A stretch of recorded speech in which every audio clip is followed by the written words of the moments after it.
এবং আমার বেশ ভালো লেগেছে কোশ্চেনটা। অনেক দিন পর আমি একটা খুব ভালো কোশ্চেন পেয়েছি, যেই কোশ্চেনের একটা মিনিং আছে। প্রত্যেকটা কোশ্চেনের একটা মিনিং আছে, কোশ্চেনগুলো কেন দিচ্ছে, প্রত্যেকটা কোশ্চেন মিনিংফুল। তো একটু ভেবে পড়লে মিনিংগুলো খুঁজে পাওয়া যায়। তো এই জন্য আমার এই কোশ্চেনটা ওয়ান অফ দ্য ফেভারিট কোশ্চেনের মধ্যে পড়ছে। এবং তো গল্পটা কি, প্রথম আলোর যে প্রপার্টি সেটা ব্যাখ্যা করেছিল কে? প্রথম ব্যাখ্যা করেছিল আরবের একজন বিজ্ঞানী 1015 খ্রিস্টাব্দে, যেখান থেকে 2015 ছিল ইন্টারন্যাশনাল ইয়ার অফ লাইট। তো সেই বিজ্ঞানী বইটা হারিয়ে যায়, অনেক বছর পর উদ্ধার হয়। তা আমাদের কাছে আলোর প্রথম থিওরি দিয়েছিল কে? নিউটন। আমি খুব শর্টে গল্পটা বলছি। নিউটন দিয়েছিল আলোর কণা ধর্ম, যেটা দিয়ে প্রতিফলন প্রতিসরণ ব্যাখ্যা হয়, কিন্তু ব্যাখ্যা হচ্ছিল না কোনটা? ব্যাখ্যা হচ্ছিল না ডিফ্র্যাকশন অ্যান্ড ইন্টারফারেন্সকে ব্যাখ্যা করা যাচ্ছিল না।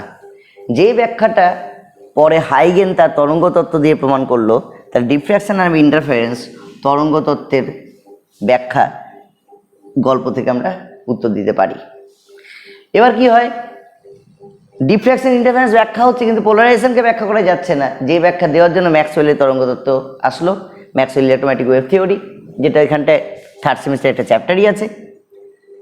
এবার ম্যাক্সওয়েল সেই যুগে ছিল সেরা তত্ত্ব, এবং সেটা দিয়ে সব কিছু হয়ে যাচ্ছে। এখনও in fact electromagnetic wave theory valid, মানে ইনভ্যালিড তো হয়ে যায়নি, আছে। ইলেকট্রোম্যাগনেটিক ওয়েভ থিওরি এখনও সঠিক। কিন্তু Maxwell electromagnetic wave theory black body রেডিয়েশনকে ব্যাখ্যা করতে পারছিল না। তখন আমাদের প্ল্যাঙ্ক দাদু এই ইকুয়েশনটা দিয়েছিল। এই ইকুয়েশনটা দিয়ে ম্যাক্সওয়েলের ইলেকট্রোম্যাগনেটিক ওয়েভ থিওরিকে ধূলিসাৎ করে, কারণ ওটা কন্টিনিউয়াস ওয়েভ নেচারের কথা, কন্টিনিউয়াস এনার্জির কথা বলে। প্ল্যাঙ্ক প্রথম বললো না, এনার্জি ডিসক্রিট হতে পারে, দিয়ে কোয়ান্টাম তত্ত্বের জন্ম দিল। কিন্তু আমরা জন্মদাতা কোয়ান্টাম তত্ত্বের প্ল্যাঙ্ককে ভুলে গেছিলাম। কারণ তারপরে তার কোনো সাপোর্টিং কোনো থিওরি আসেনি। সাপোর্টিং থিওরি কে নিয়ে আসলো? ফটো ইলেকট্রিক এফেক্টকে ব্যাখ্যা করতে গিয়ে আইনস্টাইন নিয়ে আসলো। এবং কম্পটন এফেক্ট আরেকটা সাপোর্টিং থিওরি ছিল। এখানটাতেই প্রথম আমি কম্পটন এফেক্টের কথা বলে থাকি গল্পতে। যে কোয়ান্টাম থিওরি মানে যে কম্পটন এফেক্ট, তাহলে আইনস্টাইন এটাকে ফটো ইলেকট্রিক এফেক্টে এনার্জি অফ ফোটন বললো, আর কম্পটন এফেক্ট সাপোর্টিং কার হলো? আলোর পার্টিকেল নেচারের সাপোর্টিং হলো। তাহলে আমাদের তিনটা কভার হয়ে গেল, এই ম্যাচিংয়ের হয়ে গেল। এবার বলি 4 নম্বরটা কী করে, মানে এইটা কী করে কভার হবে? দেখো ভালো করে, আলো ছিল তরঙ্গ, এবার আলো হয়ে গেল কণা। এবার কণা দিয়ে তো ইন্টারফারেন্স ব্যাখ্যা হবে না। তার মানে কি? আলো ডুয়ালিটি আছে, এই যে ডুয়ালিটি অফ লাইট। এবার যখন ডুয়ালিটি অফ লাইটের কথা মাথায় আসলো, তখন ডি ব্রগলি বলে একজন সায়েন্টিস্ট, সে ভাবলো যে আলো ছিল তরঙ্গ হলো কণা, তাহলে যে কণা আমাদের হাতে আছে সেই কণাটা তাহলে তরঙ্গধর্ম হওয়া উচিত। এবার সেই কণার তরঙ্গধর্ম প্রমাণ করার জন্য এই সমীকরণটা দিল, যেকে ইকুয়েশন অফ ম্যাটার ওয়েভ বলা হয়। তাহলে কণার তরঙ্গধর্ম দিয়ে কোয়ান্টাম থিওরি তার জার্নি স্টার্ট করলো, এবং সেখান থেকে বাস্তবিকভাবে কোয়ান্টাম থিওরি স্টার্ট হলো, এবং টোটাল কেমিস্ট্রি সাবজেক্টটা তৈরি হলো এখান থেকে। এবং আরও বলা যায় মডার্ন ফিজিক্সের জন্ম হলো। তো এইভাবে আলোর গল্প বলতে গিয়ে মডার্ন ফিজিক্সের জন্ম ব্যাখ্যা করে থাকি আমি। তো সেক্ষেত্রে খুব ইজিলি এই টোটাল ব্যাপারটা কভার হয়ে যাচ্ছে, এবং এটা আমাদের সকলের কাছে কোনো চ্যাপ্টারের বিষয়বস্তু হিসেবে আসা উচিত না। এটা সকলের কাছে একটা জেনারেল গল্পের মতো আসা উচিত, কারণ এটা প্রত্যেকেরই জানা দরকার যে কিভাবে আমাদের সায়েন্সের ডেভেলপমেন্টটা হয়েছে, কিভাবে আমরা ক্লাসিক্যাল থিওরি থেকে কোয়ান্টাম থিওরিতে এসে পৌঁছেছি, এবং কি করে আমাদের ওয়ার্ল্ডে এখন কোয়ান্টাম থিওরির সব প্রশ্নের শেষ উত্তর। আচ্ছা,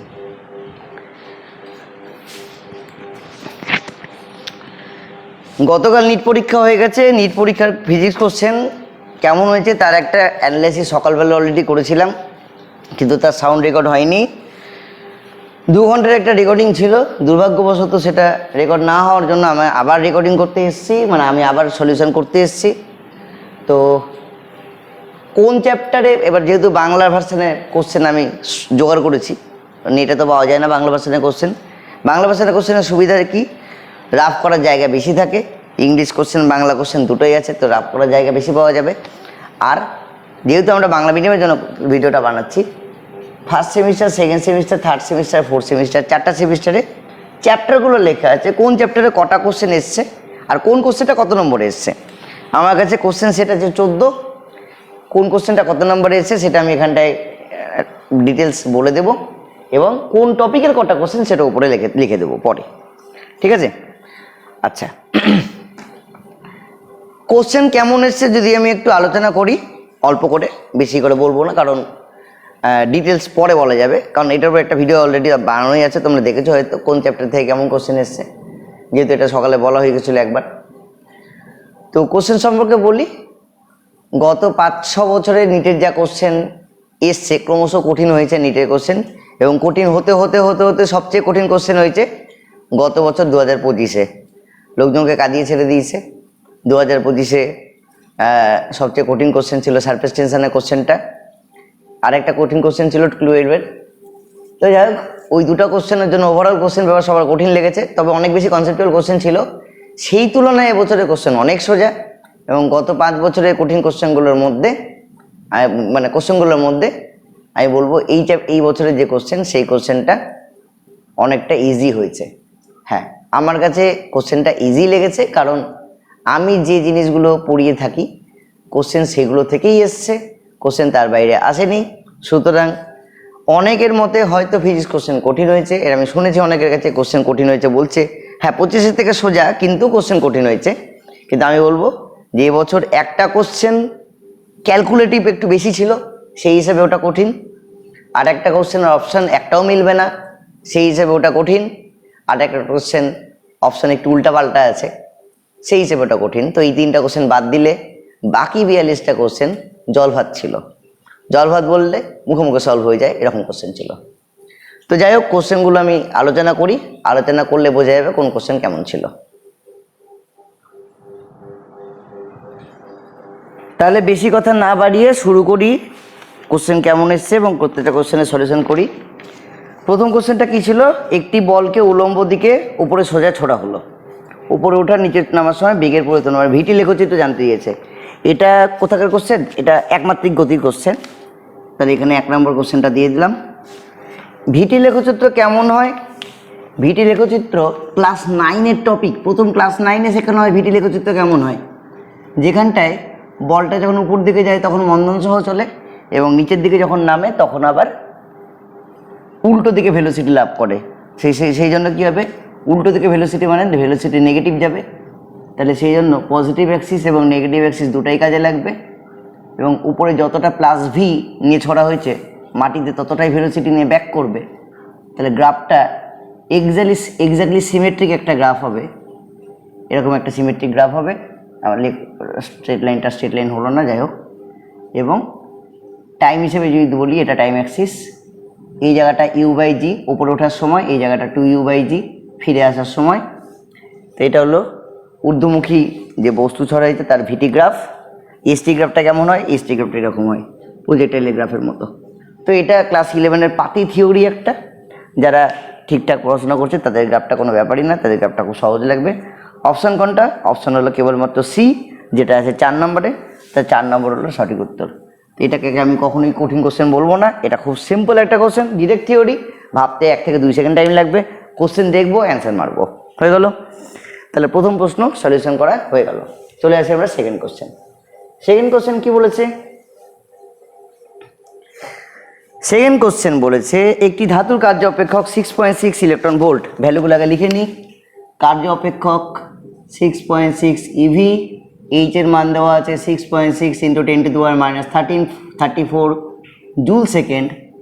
এটা কোয়ান্টাম থিওরির কোশ্চেন, এবং প্রকারান্তরে এটা ক্লাস 11-এর ফার্স্ট সেমিস্টারের একটা চ্যাপ্টার আছে, চ্যাপ্টারের নাম হলো তোর পরমাণুর গঠন। সেই পরমাণুর গঠনের কোশ্চেন। ফটো ইলেকট্রিক এফেক্ট টপিকটার নাম, যেখানটায় কার্য অপেক্ষক বলতে বোঝায় যে মিনিমাম এনার্জি পড়লে ইলেকট্রন বেরিয়ে আসে।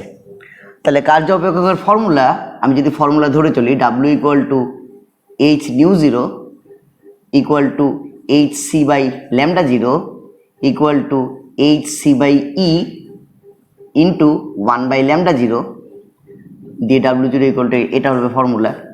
ফর্মুলায় মান বসিয়ে, হ্যাঁ এবার যদি আমি এখানটায় সবগুলো মান বসাই তাহলে ক্যালকুলেশনটা অবশ্যই একটু জটিল হবে, কিন্তু একদম বসাবো না, কারণ আমরা জানি W0 যদি ইভিতে থাকে তাহলে এই রাশিমালাটার মান হয় 12,400, নিচে ল্যামডা জিরোটা অ্যামস্ট্রং এককে দেওয়া থাকবে। এইভাবে আমরা শর্ট ফর্মুলা দিয়ে অঙ্কটা করে ফেলতে পারি। এবার আমাকে অপশান দেখতে হবে। অপশানটা কেন দেখতে হবে সেটা বলছি। প্রথম অপশান আছে 50 ন্যানোমিটার, দ্বিতীয় অপশান আছে 100 ন্যানোমিটার, 3 নম্বর অপশান আছে 150 ন্যানোমিটার, 4 নম্বর অপশান আছে 200 ন্যানোমিটার। প্রশ্ন বলেছে কোন তরঙ্গ দৈর্ঘ্যের জন্য আলোক প্রক্রিয়া হবে না, অর্থাৎ কোনটা দিয়ে কাজ হচ্ছে না সেটা দেখতে হবে। তার মিনিমাম যদি বের করে ফেলতে পারি তাহলে তার চেয়ে, মানে মিনিমাম তো না, ম্যাক্সিমাম যদি বের করতে পারি তাহলে তার চেয়ে বড় দিয়ে হবে না। এবার দেখি ন্যানোমিটারে আছে, যেহেতু ন্যানোমিটারে আছে তাহলে অ্যামস্ট্রং দিয়ে অঙ্ক হবে না, তাহলে একটা শূন্য কমিয়ে দিই উপরে, তাহলে এটা চলে আসবে ন্যানোমিটারে। এটা হলো প্রথম মডিফিকেশন ফর্মুলাটার। তাহলে ল্যামডা জিরো কত হবে, 1240/W0। W0টা ডাইরেক্ট টিভিতে বসাবো। এটা দেখার পর সঙ্গে সঙ্গে মাথায় একটা জিনিস কাজ করা উচিত, যারা এটা করেছে অঙ্কটা আগে তাদের জন্য বলছি, না করলে এভাবেই করতে হবে, না করলে করে নিয়ে হবে। HC/E এর অ্যাকচুয়াল মান 12,424 আসে, 12,400 আসে না। আমরা ওয়েভলেন্থের মান যেহেতু ওই গোটাগুটি দেওয়া থাকে 3,000, 4,000, 6,000, 6,500 এরকম দেওয়া থাকে, তাই জন্য 12,400টা ইউজ করে থাকি। আসল মানটা 12,424। তো আমার এখানে 12,400-র বদলে যদি 1242 মানটা আমি যদি ইউজ করি তাহলে আমার ক্যালকুলেশনটা হবে ইজি, কারণ W0 এর মানটা দেওয়া আছে 6.6, 6 দিয়ে এই রাশিটা কাটাকুটি যাবে, 1240 হলে কাটাকুটি যেত না। সেই জন্য কী করব, 1242 মানে এইটুকুটা নিয়ে আমরা কাজ করব। আর পরের ক্যালকুলেশন কী হবে, এটা উঠিয়ে দিয়ে এখানে একটা শূন্য বসিয়ে দাও, 6 দিয়ে কাটলে ওটা কত হবে 11, 6 দিয়ে কাটলে হবে 207, পাশে শূন্য। তাহলে ল্যামডা জিরোর মানটা কত হচ্ছে 2070/11, যার মান লেস দেন 200। তার মানে কি এই তিনটা কাজটা করতে পারবে, একমাত্র 200 কাজটা করতে পারবে না। তাহলে সঠিক উত্তর 4 নম্বরটা। 4 নম্বরটা হলো 200 ন্যানোমিটার। এটা হলো তোমার এই প্রশ্নের সঠিক উত্তর। ঠিক আছে, তো টেকনিক অ্যাপ্লাই করলে কোশ্চেনটা সোজা, টেকনিক অ্যাপ্লাই না করতে পারলে কোশ্চেনটা সাধারণের জন্য একটু কঠিন। চলে আসি আমরা নেক্সট কোশ্চেনে। নেক্সট কোশ্চেন ক্লাস 9-এর কোশ্চেন। কেন বলছি, ক্লাস 9-এ একটা চ্যাপ্টার আছে কার্যক্ষমতা শক্তি, 3 নম্বর কোশ্চেন কার্যক্ষমতা শক্তি থেকে এসছে। তাহলে 3 নম্বর কোশ্চেন কার্যক্ষমতা শক্তিতে আমরা দিয়ে দিই, কোথায় আছে এটা, এখানে তুলে দিই 3 নম্বর। একটি বস্তুকে উপরে তুলতে কত ক্ষমতা ব্যয় হয়েছে, এটা হলো কোশ্চেনের ওভারঅল বক্তব্য। কি বলেছে কোশ্চেনটা একটু পড়া যাক। কোশ্চেনটা বলেছে 1000 কেজি ভরের একটি বস্তুকে 10 সেকেন্ডে 20 মিটার উচ্চতায় তোলা হচ্ছে। তার মানে এম এর মান বসবে 1000, জি এর মান দেওয়া আছে 9.8, এইচ এর মান দেওয়া আছে 20 মিটার, সময় দেওয়া আছে 10, 00 কেটে গেল, এটা হলো 19.6 ইন্টু 1000, লিখবো না, কিলোওয়াট বলেছে, তাহলে 1000 ডাইরেক্ট ওয়াটকে কিলোওয়াট বানিয়ে দেবে। এইটা হবে ডাইরেক্ট অ্যান্সার, উত্তর হবে এখানটায় 3 নম্বরের অপশান 3, এটা হলো সঠিক উত্তর। ঠিক আছে, তাহলে ক্ষমতা বেরিয়ে গেল। ক্লাস 9-এ নর্মালি সাধারণত স্কুলে অঙ্ক দেয় না স্টুডেন্টের কথা ভেবেই, কিন্তু যারা ভবিষ্যতে সায়েন্স নিয়ে পড়ার কথা ভেবেছো তারা অবশ্যই 9-এ এই চ্যাপ্টার অঙ্ক করে এসছো, তাদের কাছে এই কোশ্চেনটা কোনো ব্যাপার না, এই কোশ্চেনটা সলভ করা। ঠিক আছে, চলে আসি আমরা তারপরে কোশ্চেন 4 নম্বর কোশ্চেন। 4 নম্বর কোশ্চেন খুব সুন্দর একটা কোশ্চেন। 4 নম্বর কোশ্চেনটা আমি একটু লিখে করব, তাতে বোঝাতে সহজে পারবো। 4 নম্বর একটা কলাম ম্যাচিংয়ের কোশ্চেন ছিল। কলাম ম্যাচিং কোশ্চেন কী ছিল, প্রথম অপশান ছিল এ, একটা বলে দিই এটা কোয়ান্টাম থিওরি কোশ্চেন, তাহলে 4 নম্বর চলে আসছে আবার এখানটাতে। আচ্ছা, প্রথম অপশান ছিল E = h নিউ, বি ছিল ডিফ্র্যাকশন অ্যান্ড ইন্টারফারেন্স, সি ছিল ল্যামডা = h/p, ল্যামডা = h/p, আর ডি ছিল কম্পটন এফেক্ট। কম্পটন এফেক্ট কলামে এখানে 1 ছিল ডি ব্রগলি, টু ছিল ওয়েভ নেচার না পার্টিকেল নেচার, হ্যাঁ particle nature actually particle nature of light. 3 নম্বরে ছিল ওয়েভ নেচার অফ লাইট, আর 4 নম্বরে ছিল ফোটনের শক্তি, এনার্জি অফ ফোটন।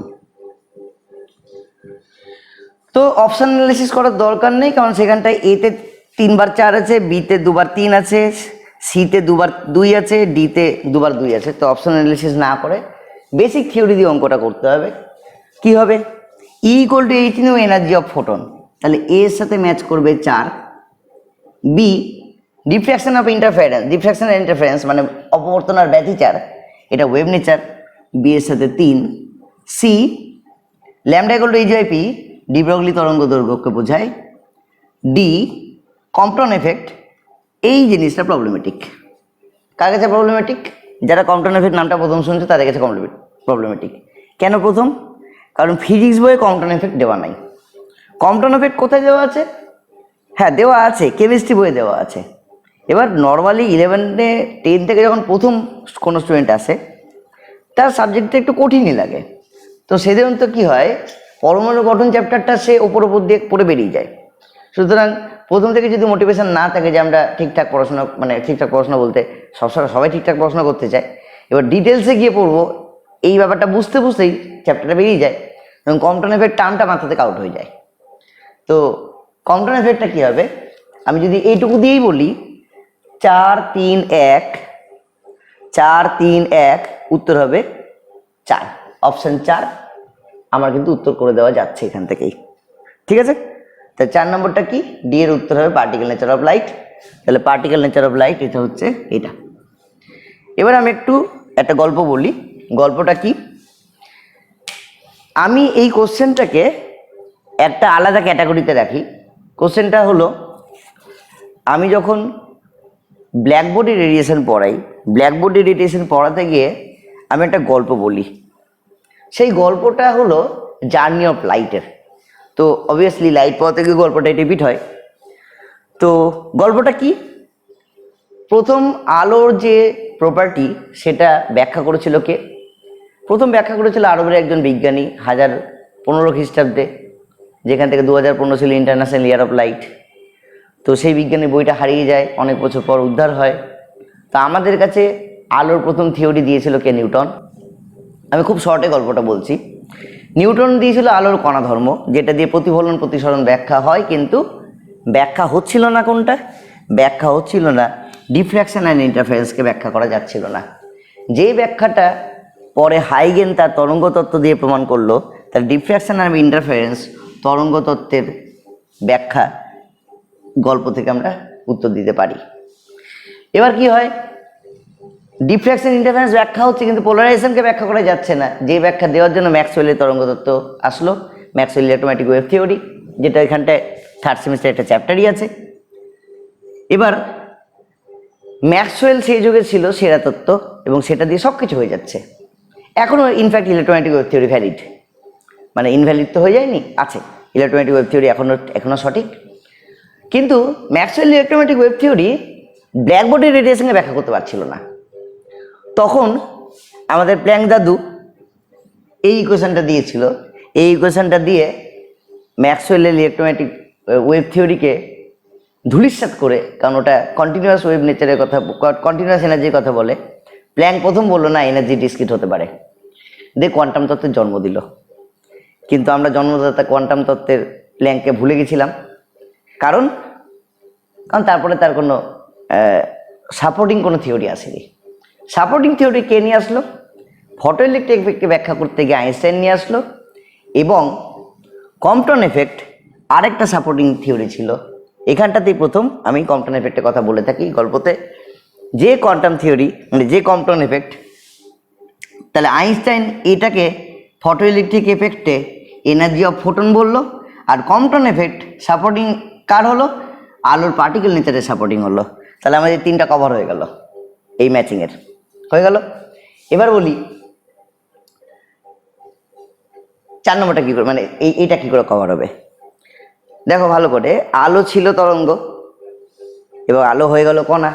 এবার কণা দিয়ে তো ইন্টারফারেন্স ব্যাখ্যা হবে না, তার মানে কি আলো ডুয়ালিটি আছে, এই যে ডুয়ালিটি অফ লাইট। এবার যখন ডুয়ালিটি অফ লাইটের কথা মাথায় আসলো, তখন ডি ব্রগলি বলে একজন সায়েন্টিস্ট, সে ভাবলো যে আলো ছিল তরঙ্গ হলো কণা, তাহলে যে কণা আমাদের হাতে আছে সেই কণাটা তাহলে তরঙ্গ ধর্ম হওয়া উচিত। এবার সেই কণার তরঙ্গ ধর্ম প্রমাণ করার জন্য এই সমীকরণটা দিল, যেকে ইকুয়েশন অফ ম্যাটার ওয়েভ বলা হয়। তাহলে কণার তরঙ্গ ধর্ম দিয়ে কোয়ান্টাম থিওরি তার জার্নি স্টার্ট করলো, এবং সেখান থেকে বাস্তবিকভাবে কোয়ান্টাম থিওরি স্টার্ট হলো এবং টোটাল কেমিস্ট্রি সাবজেক্টটা তৈরি হলো এখান থেকে, এবং আরও বলা যায় মডার্ন ফিজিক্সের জন্ম হলো। তো এইভাবে আলোর গল্প বলতে গিয়ে মডার্ন ফিজিক্সের জন্ম ব্যাখ্যা করে থাকি আমি। তো সেক্ষেত্রে খুব ইজিলি এই টোটাল ব্যাপারটা কভার হয়ে যাচ্ছে, এবং এটা আমাদের সকলের কাছে কোনো চ্যাপ্টারের বিষয়বস্তু হিসেবে আসা উচিত না, এটা সকলের কাছে একটা জেনারেল গল্পের মতো আসা উচিত। কারণ এটা প্রত্যেকেরই জানা দরকার যে কিভাবে আমাদের সায়েন্সের ডেভেলপমেন্টটা হয়েছে, কিভাবে আমরা ক্লাসিক্যাল থিওরি থেকে কোয়ান্টাম থিওরিতে এসে পৌঁছেছি, এবং কি করে আমাদের ওয়ার্ল্ডে এখন কোয়ান্টাম থিওরির সব প্রশ্নের শেষ উত্তর। তো যাই হোক, গল্পটা দিয়ে টোটাল 4টা অপশন কভার করা যায়, এবং আমার বেশ ভালো লেগেছে কোশ্চেনটা।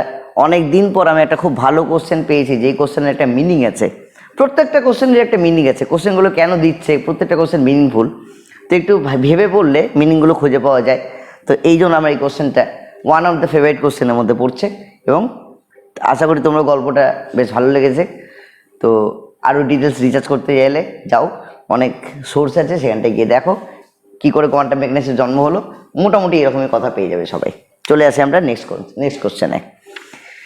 তাহলে 4 নম্বর কোশ্চেন হয়ে গেল। অপশন কোনটা? অপশন হলো 4, লিখে দিয়েছি। নেক্সট হলো 5 নম্বর কোশ্চেনটা মুখোমুখি সলভ হয়ে যাবে এরকম একটা কোশ্চেন, কারণ 5 নম্বর কোশ্চেনটা এসছে ক্লাস 11-এর ফার্স্ট চ্যাপ্টার তো না, সেকেন্ড চ্যাপ্টার ভেক্টর থেকে। তাহলে 5 নম্বর কোশ্চেনটা এখান থেকে এসছে। কি ছিল? পরস্পর লম্বভাবে অবস্থিত দুটি বল 8 নিউটন 6 নিউটন। যখনই বললো সঙ্গে সঙ্গে 10 নিউটন মাথায় চলে আসবে, কারণ 8 আর 6 পিথাগোরাসে 10 হয়। যেটা 5 কেজি ভরের কোনো বস্তুর উপর কাজ করলো, তাহলে ত্বরণ করতে হবে 10/5 মানে 2, তাহলে ত্বরণের মান হয়ে যাবে 2 মিটার/সেকেন্ড স্কয়ার। একটা উত্তর পেয়ে গেছি। বস্তুর ত্বরণের মান ও দিক নির্ণয় করো। ত্বরণের মান পেয়ে গেলাম। দিক কি হবে? দিক জানার জন্য একটু ছবিটা এঁকে দেখাই, বোঝানোর সুবিধা হবে। এদিকে যদি 8 নিউটন বলকে ধরি, এদিকে যদি 6 নিউটন বলকে ধরি, তাহলে তাদের লব্ধিটা আমরা দেখাতে পারবো এই বরাবর যাবে। তাহলে এই বরাবর 10 নিউটন বল আসলো। যদি আলফা, তাহলে আলফার মান tan ইনভার্স বড় বাই ছোট মানে 4/3 6 নিউটনের সাথে। আর এটা যদি বলি বিটা, বিটার মান tan ইনভার্স 3/4 ছোট বাই বড় 8 নিউটনের সাথে। তাহলে কোনটা অপশন সঠিক? প্রথম আছে 2 মিটার/সেকেন্ড স্কয়ার tan ইনভার্স 4/3 8 নিউটনের সাথে, মিলছে না। 2 নম্বর বলছে tan ইনভার্স 3/4 8 নিউটনের সাথে। হ্যাঁ, এটা উত্তর মিলে যাচ্ছে, তাহলে এই অপশনটা কারেক্ট অ্যান্সার। এটা অপশন কত দেওয়া আছে? 2, তাহলে 2 নম্বরটা সঠিক উত্তর। ঠিকঠাক যদি পড়াশোনা করতে হবে, এটা করতে তোমার এই ছবিটা আঁকতে যেটুকু টাইম লাগবে ওইটুকুই টাইম লাগবে, বাকি আর কোনো টাইম লাগবে না। বাকি দুটো অবভিয়াসলি হবে না। একটা 2 মিটার/সেকেন্ড স্কয়ার 6 নিউটনের সঙ্গে 3/4 না, সেটা ভুল। আর একটা 20 মিটার/সেকেন্ড স্কয়ার এমনি বাদ চলে যাবে। তা হয়ে গেল 5 নম্বর কোশ্চেন। নেক্সট চলে আসি 6 নম্বর কোশ্চেন। 6 নম্বর কোশ্চেনটা এসএচএমের কোশ্চেন, মানে সরল দোলগতি চ্যাপ্টারের কোশ্চেন। এবার বলি, এটা একটা কমন সেন্সের কোশ্চেন। কেন কমন সেন্সের কোশ্চেন? যদি এসএচএম চ্যাপ্টার পড়া থাকে বা পড়া নাও থাকে, কমন সেন্স দিয়ে আমরা এই কোশ্চেনটা সলিউশন করে ফেলতে পারবো। কিভাবে? অঙ্কটা পড়ি আগে ভালো মতো, কোশ্চেনটা পড়ি আগে ভালো মতো। একটি সরল দোলকের গতিশক্তি আর স্থিতিশক্তির যোগফল 0.02 জুল। কথাটার মানে কি? মোট শক্তি 0.02 জুল হয়ে গেল। সাম্যাবস্থানে দোলকটির ববের বেগ কত হবে? সাম্যাবস্থান মানে কি? সাম্যাবস্থান মানে সরল দোলকের এমন একটা জায়গা যেটা ঠিক মিডিলে থাকছে, এবং এই জায়গাটায় তার গতিবেগটা এদিকে থাকুক বা এদিকে থাকুক, গতিবেগটা হয় সর্বোচ্চ। এবং গতিবেগ সর্বোচ্চ হওয়ার জন্য গোটা শক্তিটা হয়ে যায় গতিশক্তি।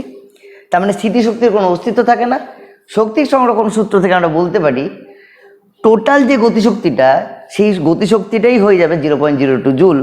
অর্থাৎ এবার মনে পড়বে, আচ্ছা এসের যেটা তো পড়িনি, গতিশক্তি কি যেন হবে, চলে যাও ক্লাস 9-এ, গতিশক্তি যা ছিল তাই হবে, গতিশক্তি জীবনও পাল্টায় না। গতিশক্তি অলওয়েজ হাফ এম বি স্কোয়ারই থাকে, গতিশক্তির অন্য কোনো মান হয় না। গতিশক্তির একটাই সমীকরণ হাফ এম বি স্কোয়ার। তার মান কত? তার মান হলো মোট শক্তি 0.02 জুল। 0.02কে 2/100 লিখে দিলাম, মান বসাই, হাফ। মাস কত বলে দেওয়া আছে? মাস আছে 20 গ্রাম। 20 গ্রামকে 20/1000 করে দিলাম, ইন্টু ভি স্কোয়ার করে দিলাম, তাহলে 2/100 হয়ে গেল। একটা শূন্য মিটিয়ে দিলাম, 2/100 কেটে গেল, তাহলে ভি এর মান হয়ে গেল √2, মানে 1.414, 1.41 মিটার পার সেকেন্ড। এটা হলো অ্যান্সার। অ্যান্সার কোথায় আছে? অ্যান্সার আছে 2, তাহলে option 2 is the right answer. হলো? বলতে যত সময় লাগলো, নিজে ভেবে করতে এর অর্ধেকেরও কম সময় লাগবে। এটা অতি সোজা একটা কোশ্চেনের মধ্যে পড়ছে। নেক্সট 7 নম্বর কোশ্চেন। 7 নম্বর কোশ্চেনটা নর্মাল জেনারেল স্টুডেন্টের জন্য একটু কঠিন কোশ্চেন, কারণ এখানে যে টপিকটা আলোচনা করা হচ্ছে সেটা সমস্ত বই থাকে না বা সবাই এটা পড়ে না। এটা মেনলি এনএলএম ফ্রিকশনের কোশ্চেন। 7 এখান থেকে আসছে। একটি স্থির ট্রলির উপর 15 কেজি ভরের একটি বাক্স রাখা আছে। আমি কনসেপ্টটা বলে দিচ্ছি, মানে আমি ওটাই বলছিলাম, সব টপিক যদি ঠিকঠাক পড়া না থাকে সকলের, তাহলে কোশ্চেন কঠিন তো লাগবেই। সব পড়তে হবে, সব না পড়লে তো কোশ্চেন সোজা হবে না।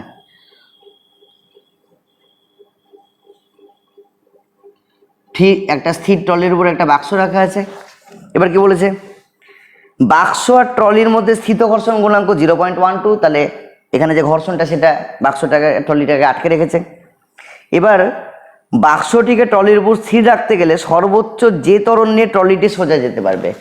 তা ট্রলির মধ্যে যদি আমরা একটা ত্বরণ দিই, আপেক্ষিক ত্বরণ এই বাক্সের উপর কাজ করে উল্টো দিকে ঠিক তত মানের, এবং এই আপেক্ষিক ত্বরণ এর উপর একটা অলিক বলের জন্ম দেয়। অলিক বল সবাই পড়ে না, এই জায়গাটায় হয়ে যাবে কঠিন কোশ্চেন এটা, এবং অলিক বলের কনসেপ্ট না থাকলে এটা সবাই পারবে না। তো এখানে কনসেপ্টটা কি? এখানে অলিক বল বাক্সটাকে যতটা পিছাতে যাইবে, অনেকটা তোমার জাড্ডা ধর্ম মতো হয়তো ভাবতে পারো, তো সেই বলটাকে বাধা দেবে কে? মেঝেতে ক্রিয়াশীল ফ্রিকশন, যার ফর্মুলা এফএস, স্ট্যাটিক ফ্রিকশন। সর্বোচ্চ যেহেতু বলেছে, তাহলে M A equal to FS. এফএসের মান কত হয়? Mu MG. বাক্সের ভর 15 কেজি, কোনো কাজে লাগবে না, তাহলে এর মান বেরিয়ে যাবে। মিউ এর মান কত? মিউ এর মান 0.12। জি এর মান কত? জি এর মান বলে দিচ্ছে 10 ধরতে, তাহলে উত্তর হয়ে গেল কত? 1.2 metre per second square. Calculation অতি সহজ, উত্তর অতি সহজ। উত্তর হলো 1 নম্বর। 1 নম্বর অপশন সঠিক উত্তর। জানলে খুবই সোজা, না জানলে পাগল হয়ে যাবে। এটা কোশ্চেন কেউ সলভ করতে পারবে না, কারণ অলিক বলে কনসেপ্ট আমার কাছে থাকে না। চলে আসি আমরা next question. 8 number question, unit and ডাইমেনশনের কোশ্চেন। এটাও যদি কারোর করা না থাকে প্রথম থেকে, কারণ আমাদের যে বইগুলো আমরা ফলো করি সেখানেও এই ধরনের কোশ্চেন আমরা সবাই মোটামুটি অ্যাভয়েড করেই যাই। যে আমরা কি করি? ইউনিট অ্যান্ড ডাইমেনশনের ডাইমেনশন অ্যানালাইসিস করি, এরর করি, ভার্নিয়ার ক্যালিপার স্ক্রু গেজ যেগুলো করে থাকি, ব্যাস বাকি করে বেরিয়ে যায়। কিন্তু এখন এক ধরনের অঙ্ক থাকে, সিস্টেম অফ ইউনিট পাল্টানোর অঙ্ক। যে সিস্টেম অফ ইউনিট এটা ছিল, তাকে পাল্টে যদি অন্য সিস্টেম বানাই, তাহলে সেখানে কি হবে? কোশ্চেনটা সেখান থেকে এসছে। ইউনিট অ্যান্ড ডাইমেনশনের এমন একটা কোশ্চেন যেটা সকলে ভয় পায়, সেই জন্য সেই জায়গা থেকে কঠিন কোশ্চেন, সেই কোশ্চেনটা দিয়েছে, যেটা অবভিয়াসলি সকলের কাছে কঠিন কোশ্চেন, আমার কাছে সহজ কোশ্চেন। কি জিনিস? শূন্যস্থানে আলোর বেগকে একক ধরা হয়। এই কথাটার মানেই ক্লিয়ার হয় না। এই কথাটার মানে কি? শূন্যস্থানে আলোর বেগ, তাহলে C equal to 3 × 10⁸ metre per second. এসআইতে নতুন সিস্টেমে এটাকেই 1 ইউনিট ধরে নেব। কথাটার মানে এটা। ইউনিট কি? মিনিংলেস, কোনো ইউনিট নাই, একক ধরা হলো বলেছে, কোনো একক দিতে বলেনি। সূর্য থেকে পৃথিবীতে আলো আসে 8 মিনিট 20 সেকেন্ড টাইম লাগে, এখানে দিয়েছে 6 মিনিট 40 সেকেন্ড টাইম লাগে। কেন? ক্যালকুলেশনের সুবিধার জন্য। তা টাইমের মান কত বলেছে? টাইমের মান বলেছে 6 মিনিট 20 সেকেন্ড, 40 সেকেন্ড। 6 × 6 = 36 + 4 মানে 400 সেকেন্ড। তাহলে দূরত্ব কত হবে? দূরত্ব হলো এস ইকুয়াল টু ভিটি বা ডি ইকুয়াল টু সিটি, 1 × 400, উত্তর হবে 400। তাহলে নতুন এককে সূর্য থেকে পৃথিবীর দূরত্ব 400। This is the answer. করতে 1 সেকেন্ড লাগার কথা, উত্তর হবে 3। কিন্তু ওই যে ফার্স্ট লাইনটা, যে শূন্যস্থানে আলোর বেগকে একক ধরা হয়, এই কথাটার মানে বোঝা না গেলে অঙ্কটা পাগল করে দেবে। এই অঙ্কটা সবাই করতে পারবে না। চলে আসি 9 নম্বর অঙ্ক। 8 নম্বর লিখে দিয়েছি, হ্যাঁ চলে আসি 9 নম্বর অঙ্ক। এই অঙ্কটা নিয়ে আমার একটা অবজেকশন আছে। অবজেকশনটা কি সেটা আমি বলছি, আর তার জন্য আমাকে সার্কিটটাকে আঁকতে হবে। এটা ইলেকট্রনিক্সের কোশ্চেন। 9 নাম্বার দিয়ে দিলাম। সার্কিটটা কি দিয়েছে? সার্কিটটা একটা ডায়োড দিয়েছে, যে ডায়োড কপাটিকার মতো কাজ করে। কপাটিকা মানে তোমরা যারা বায়োলজি পড়ছো, হ্যাঁ নির্দিষ্ট মানে বায়োলজিতে সবাই পড়ছো, তো কপাটিকার কাজ করে একদিকে খুলে একদিকে বন্ধ হয়, মানে একদিকে দুদিক দিয়ে কপাটিকা খুলতে পারে না। এটা হলো কপাটিকার বৈশিষ্ট্য। তো ডায়োডের কি হয়, ডায়োডের এদিকটা ব্লক থাকে, মানে এদিক দিয়ে কারেন্ট যেতে পারবে না, এদিকটা ওপেন থাকে, মানে এদিক দিয়ে কারেন্ট আসতে পারবে। এটা হলো ডায়োডের বৈশিষ্ট্য। আর কোশ্চেনে বলে দেওয়া আছে এই এসি সিগন্যালটা সেটা এরকম, মানে এটা পজিটিভ সাইকেল, এটা নেগেটিভ সাইকেল। তার মানে আমরা যেটা করে থাকি নর্মালি সেটা এটা প্লাস এটা মাইনাস। সেক্ষেত্রে আমাদের যে গ্রাফটা অপশান দেওয়া আছে, একটা এটা একটা এটা, আর অপশান দেওয়া আছে এই যাবে স্টপ, আর দেওয়া আছে একটা এটা একটা এটা, আর দেওয়া আছে 4 নম্বর অপশান দেওয়া আছে এটা। তো একটা সাইকেল যদি আমি ব্লক করি, যেটা আমরা নর্মালি বইয়ে পড়ে থাকি, মানে আমার প্রবলেম এটা নিয়ে বলছি যেটা, সেটা হলো আমরা যেটা বইয়ে পড়ে থাকি তার থেকে একটু আলাদা আছে, সেই জন্য যদিও একটু বুদ্ধির অঙ্ক এটা, এখানেও আটকানোর জায়গা আছে। আমরা যেটা পড়ে থাকি সেক্ষেত্রে এটা যখন প্লাস তাহলে ব্লক হবে, তাহলে এটা ব্লক হয়ে যাওয়ার কথা। এটা যখন মাইনাস, যখন উল্টে এটা প্লাস হয়ে যেতে মাইনাস হয়ে যাবে, তাহলে এটা পাস করার কথা। এবং ওটা পাস করবে কীভাবে? আমাদের বইয়ের কনসেপ্ট অনুযায়ী গ্রাফটা অ্যান্সার এটা হওয়া উচিত, কিন্তু এরকম কোনো অপশান এখানটায় নাই। সেক্ষেত্রে আমি বলি যে আমরা যে ধরে নিচ্ছি যে শুরুতে উপরে প্লাস থাকবে নিচে মাইনাস থাকবে, সেটাকে যদি না ভেবে আমরা যদি বলি যে এটাই প্লাস এটা মাইনাস, এটা প্রাথমিক কন্ডিশন, তাহলে কিন্তু এটা ম্যাচ করে যাচ্ছে। ঠিক আছে, তাহলে এটা ইনপুট, আউটপুট এটা। ফার্স্ট সাইকেলটা চলে গেল, সেকেন্ড সাইকেলে এটা প্লাস এটা মাইনাস হলো, সেটা ব্লক করে গেল, তাহলে সেকেন্ড সাইকেলটা ব্লক করে গেল। ঠিক আছে, অতএব হাফ ওয়েভ রেকটিফায়ার সার্কিটের এটা কোশ্চেন। এবং হাফ ওয়েভ রেকটিফায়ার আমি যদি অপশন অ্যানালাইসিস করি তাহলে বেরিয়ে আসবে এটা হাফ ওয়েভ নয়, এটা ফুল ওয়েভ। এটা হাফ ওয়েভ না, এটাও ফুল ওয়েভ, এটাও ফুল ওয়েভ, তিনটা মধ্যে সব বাদ, একটাই পড়ে থাকলো। This is the answer. তাহলে সার্কিট দেখো, একটা ডায়োড মানে হাফ ওয়েভ, দুটা ডায়োড মানে ফুল ওয়েভ, তাহলে একটা ডায়োড হাফ ওয়েভ, এটা একটা হাফ ওয়েভের অ্যান্সার, অত ভাবারই দরকার নাই। একটা ডায়োড একটা লুপ, কমপ্লিট। নেক্সট চলে আসি 10 নম্বর কোশ্চেন। 10 নম্বর কোশ্চেনটা জিপিএম এর কোশ্চেন। জিপিএম এর এমন একটা চ্যাপ্টার, যে চ্যাপ্টারটা আমাদের বর্তমান যে সিলেবাস আছে সেই সিলেবাসের বাইরে, সেটা উপস্থিতিবিদ্যা থেকে কোশ্চেন। তবে বলি এটা ক্লাস 9 এর কোশ্চেন। কিভাবে? ক্লাস 9-এ পদার্থের গঠন ধর্ম বলে একটা চ্যাপ্টার আছে, সেই চ্যাপ্টারে চাপ বলে একটা টপিক পড়ানো হয়। এটা অ্যাকচুয়ালি চাপের প্রশ্ন। প্রশ্নটা কি ছিল? একটা ডুবোজাহাজ 100 ATM চাপ সহ্য করতে পারে, জলতল থেকে কত গভীরে যেতে পারে? তাহলে এখানটায় জলের গভীরতার সাথে চাপের বৃদ্ধি, এটা নিয়ে অঙ্কটা করতে হবে। তাহলে P = HDG কাজ করলেই হয়ে যায়। But there is a problem. প্রবলেমটা কি? আমরা যদি P এর মানটাকে 100 বসিয়ে দিই আর এখানটা যদি HDG-কে ক্যালকুলেট করতে শুরু করি, উত্তর মিলবে না। কেন? এখানে এই অঙ্কটাতে একটা ট্রিক আছে, যে ট্রিকটা মাথায় যদি না আসে তাহলে অঙ্কটা আসবে না। ফর্মুলাটা আসল ফর্মুলা এটা নয়, এটা ডুবোজাহাজের উপর প্রেসার, যে প্রেসারের জন্য দায়ী দুটো জিনিস, একটা হলো অ্যাটমসফিয়ারিক প্রেসার, একটা হলো জলের প্রেসার। এই কথাটা যদি মাথায় না আসে তাহলে অঙ্ক হবে না। এটা হলো এই অঙ্কের হার্ডনেস বা কঠিন জায়গা। হ্যাঁ অবশ্যই, যে জানে না তার জন্য এটা কঠিন, কারণ আমরা নর্মালি P = HDG বা HROG বলেই কাজ করে থাকি, অ্যাটমসফিয়ারিক প্রেসারকে আমরা ইগনোর করে যাই। তো এটা প্রবলেম হয়ে যাবে ওই জায়গাটায়। তাহলে P এর মান কত? P এর মান 100। P0 এর মান কত? P0 এর মান 1। H ডিজি, তাহলে কত আসবে? H DG equal to 99। H বের করতে হবে, ডি এর মান কত? আচ্ছা 99 না, 99 ইন্টু 10⁵, কারণ ওটা 99 এটিএম ছিল, তাহলে পাস্কালে পরিণত করলে 10⁵ দিয়ে গুণ করতে হবে। 1 এটিএম ইকুয়াল টু 10⁵ পাস্কাল। এবার ডি এর মান কত? জলের ডি হলো 1000, জি কত? জি হলো 10, 99 ইন্টু তারপরে 1 2 3 4 5, 5টা শূন্য, 1 2 3 4, 1 2 3 4, এইচ হবে 990 মিটার। বাকি ক্যালকুলেশন খুবই সোজা, তাহলে এটার অপশান হলো 1 নাম্বার। আমার কাছে ইজি, অনেকের কাছে কঠিন। নেক্সট চলে আসি 11 নাম্বার।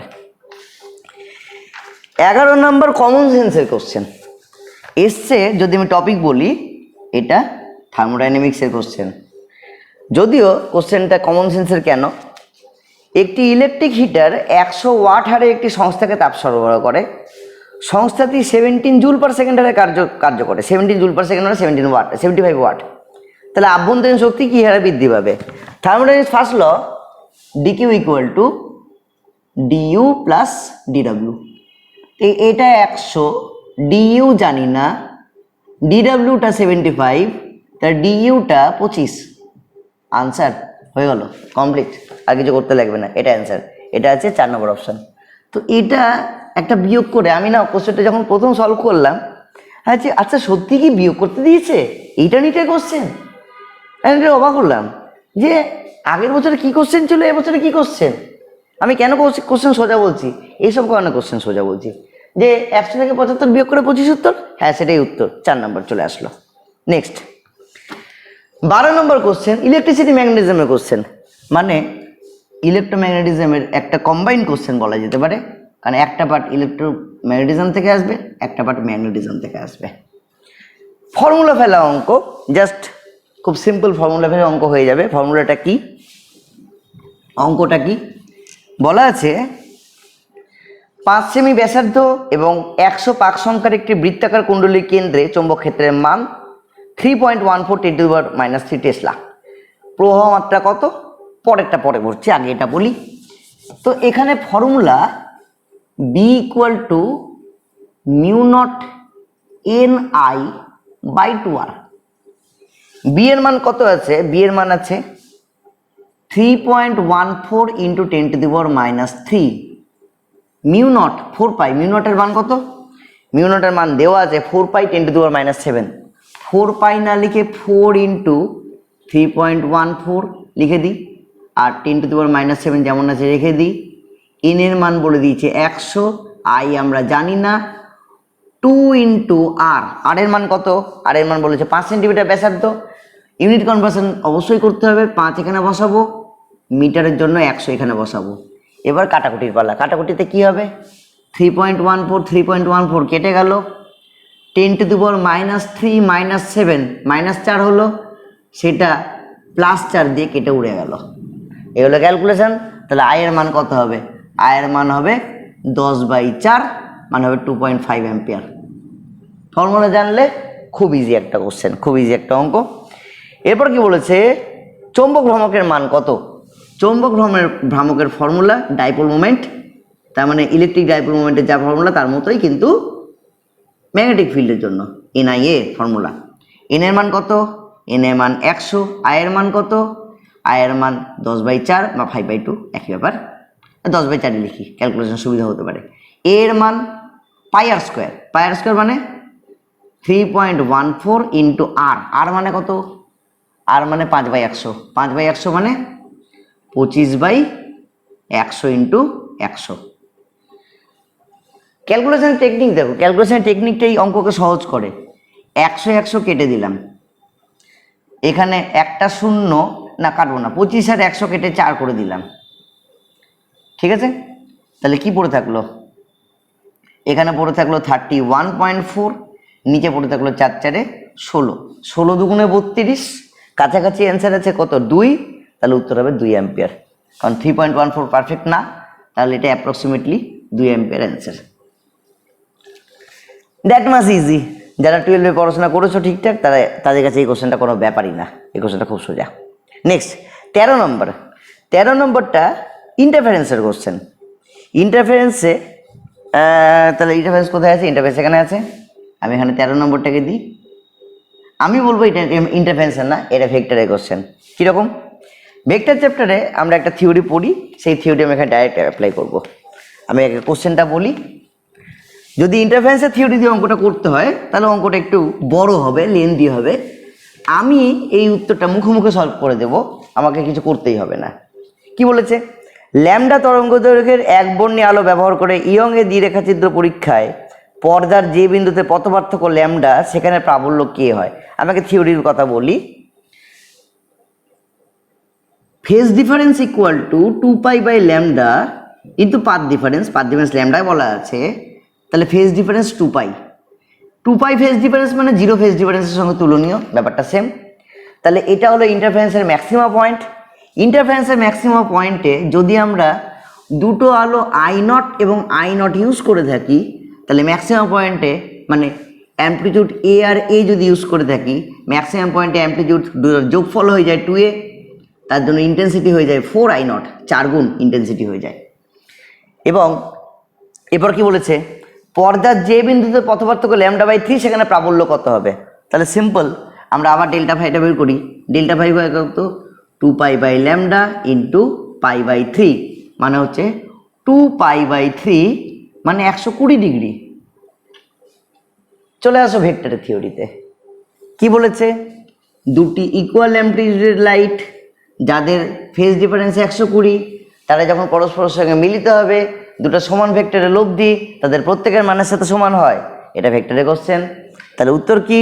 অ্যাম্পলিটিউড হবে এ। অ্যাম্পলিটিউড দেওয়া হয় এ, তাহলে ইন্টেন্সিটি কত হবে? ইন্টেন্সিটি হবে I0। তো এই থিওরিতে তো আমার মাথায় চলবে, এটা আমি থোড়াই লিখে দেখাবো। তাহলে এটা ভাবতে আমার যতটুকু টাইম লাগবে, কতটুকু টাইম লাগবে? আমাকে দেখতে হবে ফেজ ডিফারেন্স 0 ডিগ্রি, এই ফেজ ডিফারেন্সটা 120 ডিগ্রি, বাস। এর বেশি ভাববো না কিছু। 120 মানে 0-র জন্য 4 গুণ, 120-তে তার 1 গুণ। তাহলে এবার অঙ্কটা পড়ে দিকে। অঙ্কতে কি বলা আছে? অঙ্কতে বলা আছে এটাই অঙ্কতে দেওয়া আছে কে। তাহলে জানতে চেয়েছে এটা কত, হয়ে গেল k/4 answer. No need to calculate. এভাবে অঙ্ককে সোজা করা যায় যদি সোজা করতে পারো তো, আর না হলে ঘুষতে হবে অনেক কিছু, অনেক ঘুষে অনেক ফর্মুলা ফেলে অঙ্কটা করতে হবে। আমি ফর্মুলা ফেলবো না, ঠিক আছে? 14 নম্বর ডায়োডের কোশ্চেন, মানে ইলেকট্রনিক্সের কোশ্চেন। আচ্ছা, কি ছিল? ডায়োড আর রেজিস্ট্যান্স দিয়ে একটা সার্কিট বানানো ছিল। তো সার্কিটটা কি? অনেকে সার্কিট দেখলে ভয় পায়, তাদের জন্য এটা কঠিন কোশ্চেন। সার্কিট দেখলে ভয় পেলে হবে? এখানে আছে 4, এখানে একটা এরকম ডায়োড, তারপরে আছে 3, এটা 4 ওহম বলে দেওয়া আছে, তারপরে আছে 3, সেখানে একটা উল্টা ডায়োড, এখানে আছে আবার একটা ডায়োড প্রথমে, তারপরে আছে 2 ওহম, তারপরে আছে আবার উল্টা ডায়োড,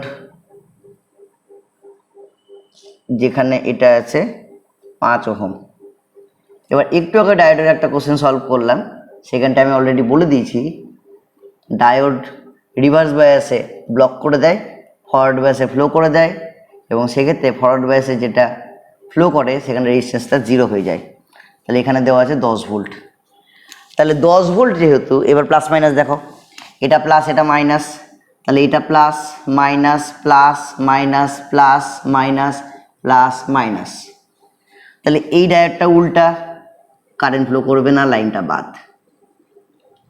নেক্সট এই ডায়োডটা উল্টা, কারেন্ট ফ্লো করবে না, লাইনটা বাদ।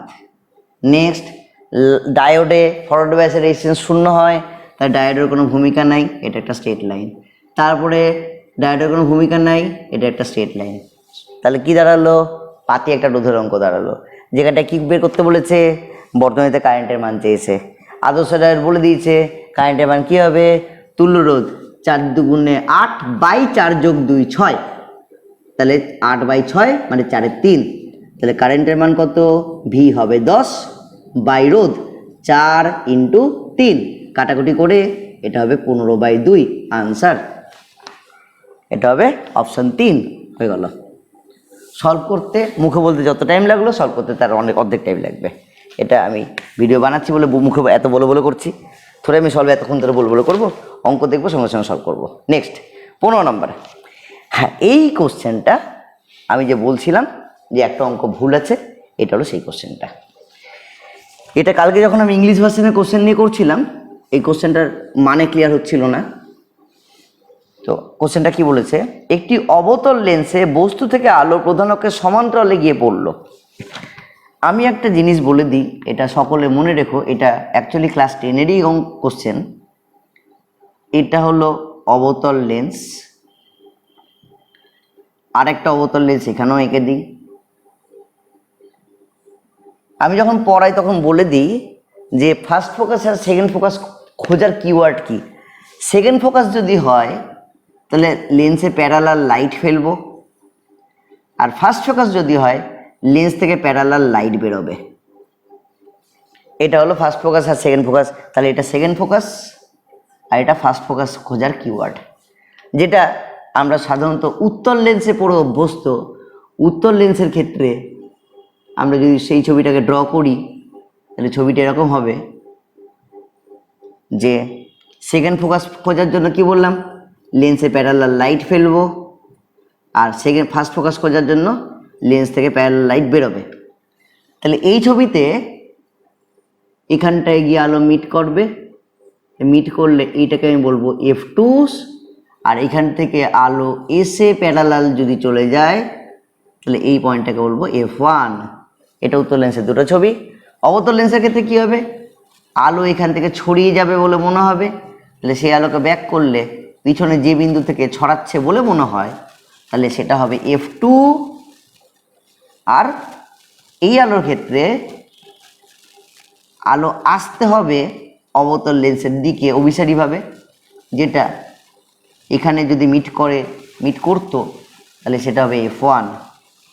এরকম হলো এই চারটা ছবি back to back.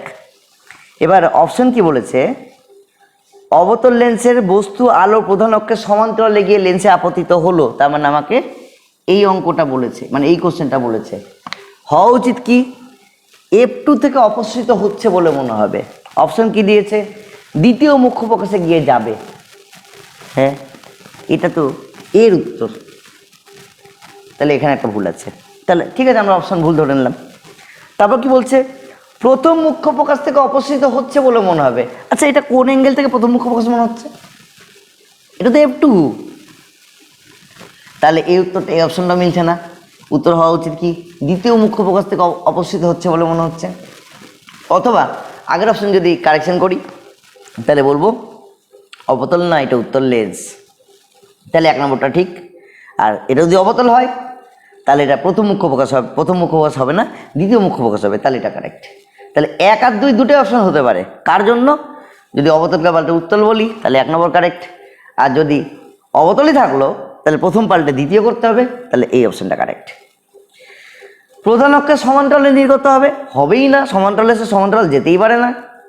R 2F এর মধ্যে দিয়ে যাবে, এটাও হতে পারে না। কারণ লেন্সের ক্ষেত্রে ফোকাসের ফর্মুলা হলো R/2 × μ-1।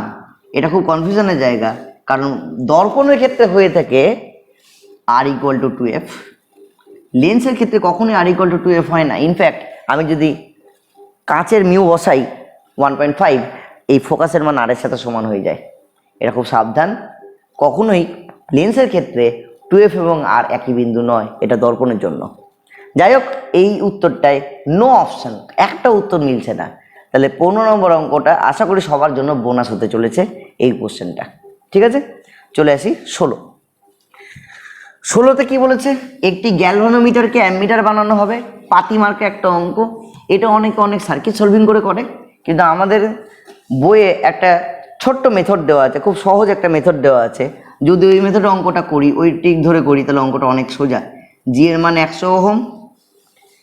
কি বলেছে, 1 মিলি অ্যাম্পিয়ার তড়িৎ প্রবাহের গ্যালভানোমিটারকে 10 অ্যাম্পিয়ার পাল্লার অ্যামিটার বানাতে হবে। পাল্লার ফর্মুলা I/IG। এখানে 10 অ্যাম্পিয়ার বানাতে হবে কাকে, 1 মিলি অ্যাম্পিয়ারকে। তাহলে 1 × উপরে 1000 মানে কত, 10,000। ঠিক আছে, তাহলে প্রয়োজনীয় শান্ট কত? নো নিড টু ক্যালকুলেট, কিচ্ছু করতে হবে না, ফর্মুলা ফেলো direct, S equal to G by N minus one. G কত? 100। এবার পাগলা কুত্তা কামড়েছে যে আমি -1 করবো। কেন করবো? 10,000ই লিখবো, -1 নেগলিজেবল। এই যে 10,000 লিখে দিলাম, দুটো শূন্য কেটে দিলাম, উত্তর কত? 0.01 ওহম। আনসার হয়ে গেল, আর কিছু করতে লাগবে না। এটা সার্কিটও আঁকার দরকার নেই, অনেকে সার্কিট সলভিং করে, আমি বলবো একদম না করতে, এভাবে করতে, এটা অনেক ইজি মেথড। হয়ে গেল। তাহলে এটা কোথাকার কোশ্চেন ছিল? এটা ইলেকট্রোম্যাগনেটিজমের কোশ্চেন ছিল। কত নম্বর কোশ্চেন? এটা হলো 16 নম্বর কোশ্চেন। কোথায় গেল ইলেকট্রোম্যাগনেটিজম? ইলেকট্রোম্যাগনেটিজম 16। 17 আবার একটা ট্রিকি কোশ্চেন, এবং চাইলে ক্যালকুলেট করতে পারো, তোমার প্রবলেম। আমি তো ক্যালকুলেট করবো না, কারণ আমি মুখোমুখি অ্যান্সার দেবো। একটি হাইড্রোজেন পরমাণুর প্রথম উত্তেজিত স্তরের শক্তি -3.4 ইভি। এর মান বলে দিয়েছে -3.4 ইভি। এবার আমি যখন এটা পড়াই তখন আমি বলে দিই -13.6, -3.4, -1.51, -0.85, -0.54, -0.38, -0.28। এগুলো হলো প্রত্যেকটা শক্তি স্তরের মান। তাহলে শক্তি স্তরের মানটা ম্যাচ করে গেছে এটার সাথে, তার মানে এটা দ্বিতীয় শক্তি স্তর পেয়ে গেছি। কোশ্চেন কি বলেছে? এই স্তরে হাইড্রোজেন নিউক্লিয়াস থেকে ইলেকট্রনের দূরত্ব কত? এবার ইভির মান দেওয়া আছে কত জুল হবে, ই এর মান দেওয়া আছে কত কুলম্ব হবে, 1/4 মান দেওয়া আছে। এই ইনফরমেশনগুলো দেখলে তোমাদের মনে হবে আচ্ছা বোধহয় ক্যালকুলেশন করতে হবে। কেন করবো? আর এর মান চেয়েছে না, আর এর মান বোর ব্যাসার্ধ ইন্টু এন স্কোয়ার হয়ে থাকে, এটা আমাদের জানা থিওরি, সিম্পল। তাহলে আর এর মান হবে 0.53 অ্যাংস্ট্রম ইন্টু এন স্কোয়ার মানে 4। তাহলে যেহেতু উত্তরটা কিসে আছে? মিটারে আছে, তা 10⁻⁻10 লিখে দেবো। তাহলে আর ইকুয়াল টু কত হবে? এটা গুণ করলে 3 4 12, তাহলে 2.12 ইন্টু 10⁻10 মিটার। আনসার, এটার উত্তর কত হবে? 2.1 10⁻10, মানে এটা অপশন হচ্ছে 2। এটার অপশন কত ছিল? এটার অপশন ছিল 4। তো যদি টেকনিক মনে থাকে, এই টেকনিক মনে রাখলে এটা থেকেই মনে হবে 2, মুখোমুখি একটা গুণ করতে হবে, 4 আর 53 গুণ করলে কত হয়, ব্যাস হয়ে গেল উত্তর। এটা করতে কয়েক সেকেন্ড টাইম লাগবে। চলে আসি 18, আমার খুব প্রিয় একটা চ্যাপ্টার, গ্র্যাভিটেশন। গ্র্যাভিটেশনের 18 নম্বর অঙ্ক, এবং আমার খুব প্রিয় একটা থিওরি, যে থিওরিটাও বইয়ে নাই। তো যারা এই থিওরিটা পড়েনি তাদের জন্য এই অঙ্কটা একটা কঠিন অঙ্ক, এবং ক্যালকুলেটিভ এবং লেন্দি। অনেকে বলেছে ফিজিক্স সোশ্যাল লেন্দি তো না, অ্যাটলিস্ট, কারণ এগুলো টেকনিক জানা থাকলে অঙ্ক খুব সহজ হবে। এগুলো টেকনিক না জানা থাকলে অঙ্ক তো লেন্দি হবেই, ক্যালকুলেশন করতে গেলে তো লেন্দি হবেই। টেকনিক জানতে হবে কীভাবে অঙ্ককে ছোটো করতে হয়। এম্বরের বস্তুকে পৃথিবী পৃষ্ঠ থেকে আর ব্যাসার্ধের সমান উচ্চতায় তুলতে কৃতকার্য কত হবে? করবোই না অত কিছু, একটা ডাইরেক্ট ফর্মুলা আছে, ডেল্টা ইউ কত হবে? mgh by 1 plus H by R. H এর মান আর বসাবো, তাহলে কত হবে? 1/r/r মানে হাফ, r/r মানে কেটে গেলে 1, 1 + 1 মানে 2, তাহলে হাফ mg এইচ এর মান আর। আনসার হয়ে গেল mgr/2, অপশান হবে 4। গ্র্যাভিটেশনের 3টা এক্সট্রা থিওরি আছে, সেই 3টা এক্সট্রা থিওরির মধ্যে এটা একটা অ্যাকচুয়ালি ওয়ার্ক এনার্জি থিওরির মধ্যে এটা আছে। যারা পড়োনি এখনো অবধি, কারণ অবশ্যই ভিডিওটা যারা দেখছো তারা নেক্সট ডিটের জন্য দেখছো, পড়ে নাও ব্যাক করে গিয়ে, কোন বই পাবে খুঁজে নাও সেই বই থেকে, কিন্তু অবশ্যই এই থিওরিটা পড়ে নিও, ঠিক আছে? খুব কমন একটা পরিচিত থিওরি, খুব সহজ কোশ্চেন। নেক্সট চলে আসে 19 নাম্বার, পরিবর্তী প্রবাহ শ্রেণী সমবায় যুক্ত অনুনাদি কম্পাঙ্ক, মানে induction and AC chapter. Formula কি? পরিবর্তী প্রবাহ অনুনাদি কম্পাঙ্ক f0 = 1/2 পাই রুট LC। কোনো টেকনিকের জায়গা নেই, শুধু ক্যালকুলেশন করতে হবে। 1/2 ইন্টু, হ্যাঁ এখানে 22/7 করতে পারি আমি, রুট LC, ফর্মুলা ফেলা অঙ্ক। কিলো ওহম রোধ দেওয়া আছে, কোনো কাজের না। 0.1 মাইক্রোফ্যারাড আর 1 মিলি হেনরি।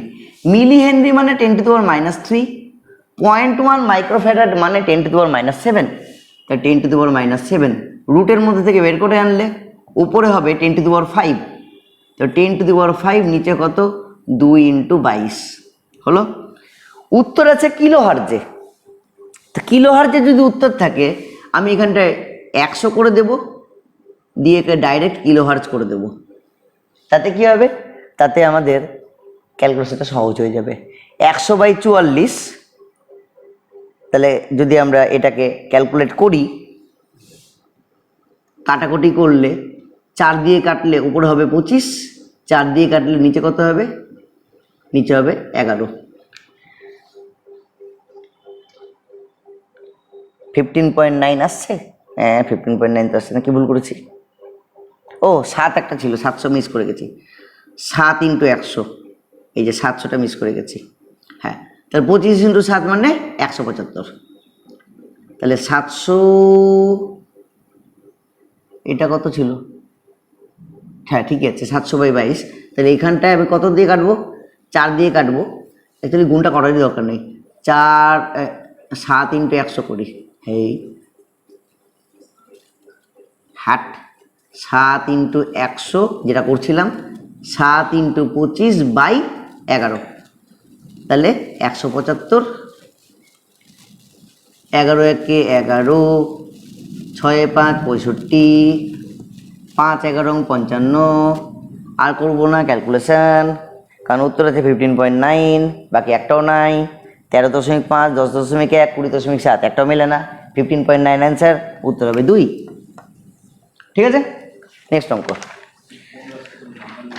হ্যাঁ 15 15 15 15 কোথায় আছে, 15 লেন্সের অঙ্ক, 15 লেন্সের অঙ্ক, 15 কোথায়, লেন্স লেন্স লেন্স লেন্স চ্যাপ্টারটাই লিখিনি, এই যে আছে এটা 15। আর কত লিখিনি, 17। 17 কোথাকার কোশ্চেন ছিল, হাইড্রোজেন পরমাণু অ্যাটমিক, 17 আসবে এখানটাতে। নেক্সট আছে 20। দুটি অনাহিত ধারকের প্রত্যেকের ধারকত্ব 200 পিকোফ্যারাড। একটি ধারককে 100 ভোল্ট ব্যাটারির সাথে আহিত করে বিচ্ছিন্ন করে অপর একটি অনাহিত ধারকের সঙ্গে যুক্ত করা হলো, চার্জ শেয়ারিং। এর ফলে যে তড়িৎ শক্তি নষ্ট হলো, ডিরেক্ট কোশ্চেন। ঠিক আছে, ইনইলাস্টিক কলিশন, চার্জ শেয়ারিং, একই গল্প। Loss of energy half, formula C1C2 C1 + C2 into V1 - V2 তার হোল স্কোয়ার। এবার আমি এটাকে করব ছোট, কিভাবে করব ছোট, হাফ C1C2 কত বলেছে, দুটোই 200 পিকোফ্যারাড না, আচ্ছা এটা সিরিজের ফর্মুলা না, সিরিজ না হ্যাঁ না সিরিজের ফর্মুলা। সিরিজে একই মানের দুটি ক্যাপাসিটর থাকলে তাদের তুল্যের মান কত হয়, এটা তার ফর্মুলা। সেক্ষেত্রে তুল্য কি করব, মানকে 2 দিয়ে ভাগ করে দেব, তাহলে এই মানটা হয়ে যাবে 100 পিকোফ্যারাড মানে 10⁻⁻12। আর কি আছে V1 - V2, 100 - 0 তার স্কোয়ার মানে ইন্টু 100 ইন্টু 100। তাহলে এটা কত হবে 0.5, এটা কত হবে 0 0 0, 6টা 0 কেটে গেল, 6টা 0 পড়ে থাকলো, -6 এত জুল আনসার। নেক্সট হলো 21 নম্বর অঙ্ক। এটা কোথার কোশ্চেন ছিল, ক্যাপাসিটরের কোশ্চেন ছিল। ক্যাপাসিটর মানে এটা কত হলো, 20 নম্বর হলো। নেক্সট হলো 21 নম্বর অঙ্ক। 21 নম্বর অঙ্ক ছবিতে সলভ হয়ে যাবে। কিভাবে ছবিতে সলভ হবে, এটা মাধ্যমিকের একটা অঙ্ক ছিল। মাধ্যমিকে গত মানে প্রিভিয়াসের যদি কোশ্চেন দেখা যায়, এটা মাধ্যমিকে এসছে, এই অঙ্কটা কিরকম ভাবে এসছে, এটা একটা প্রিজম এবং প্রিজমের চ্যুতির যে কোশ্চেনটা থাকে সেখানটায় দেখা যায় চ্যুতি ন্যূনতম হওয়ার জন্য এই আলোটা ভূমির সাথে প্যারালাল হবে। ছবিটা ভালো করে দেখলে তোমরা দেখতে পাবে এই আলোটা ভূমির সাথে প্যারালাল আছে, বাস আর কিছু করার দরকার নেই। ন্যূনতম চ্যুতির অঙ্ক আছে। ন্যূনতম চ্যুতির ক্ষেত্রে ডেল্টা হয়ে যায় 2i - a।